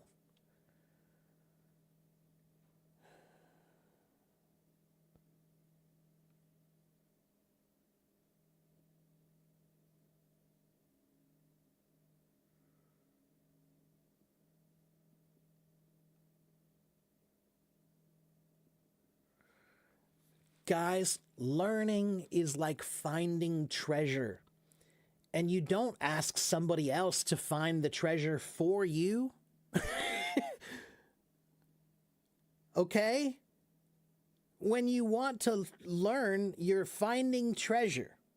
All right? It's looking for treasure. That's what you're doing. All right? And when you're looking for treasure, you don't tell somebody else to go look for the treasure for you. No, because they're going to keep it for themselves.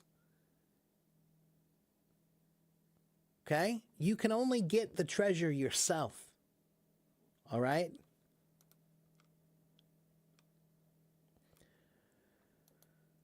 Jennifer, you have to copy it and paste it. You cannot just click it. You have to copy it and paste it, and then you can open it. All right? I am usually here Monday through Friday. Okay? Although, okay, so listen, I'm going to tell you who I am. My name is Teacher Mark. I have been on Hello Talk for more than 12 years. I have been live streaming here for more than 4 or 5 years, something like that. I have about 90,000 followers around the world, in every country in the world. Over 1 million people have watched me here on Hello Talk. I am a real English teacher. I have been teaching English since 2009. I have been a teacher since 1994. So I've been teaching for most of my life. Okay? I have done 1,374 live streams here. So I'm here a lot, okay? But sometimes I'm too busy. Sometimes I'm too tired. Sometimes I'm sick. Sometimes I need a break because I do this too much. I do this too much and sometimes I get burned out, okay? So you can look at my schedule and you can follow my schedule, but if I'm not here tomorrow, don't be mad. All right? Because I don't get paid for this, and sometimes I just need a break. Okay? Sometimes I need a break. All right? Speaking of tomorrow, I will not be here tomorrow because tomorrow I have a family obligation. So tomorrow I will not be online at all. Okay? All right. So once again, Everything you need about me is in this file. Everything you need about me is in that file. Okay? Moaz, I do that. I have been doing that for a long time here. You need to come to my class. You need to get that file. Get that file, Moaz. That's the advice you need. Get that file. Okay? Everything you need is in that file. I promise. All right? Okay, my back hurts, guys. I gotta go. I wanna get up and stretch, and I'm gonna have some lunch, and I'm going to read. I'm going to read in my book here. I say it is nothing to the purpose. Our discourse proceeded altogether concerning sensible things, which you define to be the things we immediately perceived by ourselves. Whatever other qualities therefore you speak of, as distinct from these, I know nothing of them, neither do they at all belong to the point in dispute. Now, is that hard to understand? Sure. Is it impossible to understand? No, but you might need to read it a few times. Okay? And Blackbird, if you are an English teacher, then you just made a big mistake. Blackbird, you are not an English teacher. No, because an English teacher would never write, I am English teacher. An English teacher would write, I am an English teacher. So now I don't even think that you're from the United States, and you're just hoping that girls will talk to you. I'm an English teacher from Louisiana. Girls, come talk to me. Please talk to me, girls. Nah, son. You're going to have to try harder than that. You're going to have to try harder than that. That was a big fail. And yeah, James makes a good point. Why are you announcing that you're an English teacher inside an English teacher's live stream? Unless you're here to learn, which there are many teachers who do come here. Thanks for that, James. I appreciate that. Thank you. Appreciate that. Okay. So yeah, anyway. I am an English teacher. I am an English teacher. Okay, everybody, I must go. I must go. I will not be here tomorrow because I have family things to do. I should be here Friday, I think. Maybe not. It depends. My sister is in town and I never get to see my sister, so I might take Friday off to spend some time with my sister. If I can, but, I should be back. I'll be back on Monday for sure. But, and I'll probably play some music, but sometimes when I'm here, I go back behind my drums and I play music. Okay. Now when I play music, that's for me. That's my time. It's for me. I love music and I love to play drums. So sometimes I put on the camera and I play music for me. Sometimes it's not about you. All right? So if you watch me, if you come here, if I'm playing music, either watch and enjoy the music or don't. That's okay. You don't have to listen to the music. You don't have to watch me play music. But please, please, please, please, do not tell me that I cannot play music or that I should only teach English. Because it's not always about you. Sometimes when I play music, that's for me. That's my time. Okay, that's right. When I'm playing music, I'm not going to answer any questions about English. I'm having my time. Okay? That's right. That's exactly right. You have to respect that the teacher has a life too.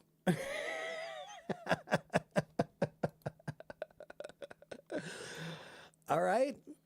Okay. So have a good morning, have a good afternoon, have a good evening wherever you live in the world, and I will see you guys next time. Bye.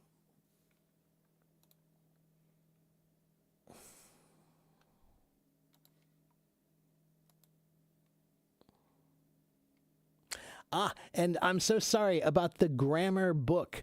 Can I copy the link there? I can't. But Christiane, if you search online for Saddleback Publishing, Basic English Grammar, Saddleback Publishing, Basic English Grammar PDF, you'll find it online for free. Okay? Saddleback Grammar, Basic English, or Saddleback Publishing, Basic English Grammar.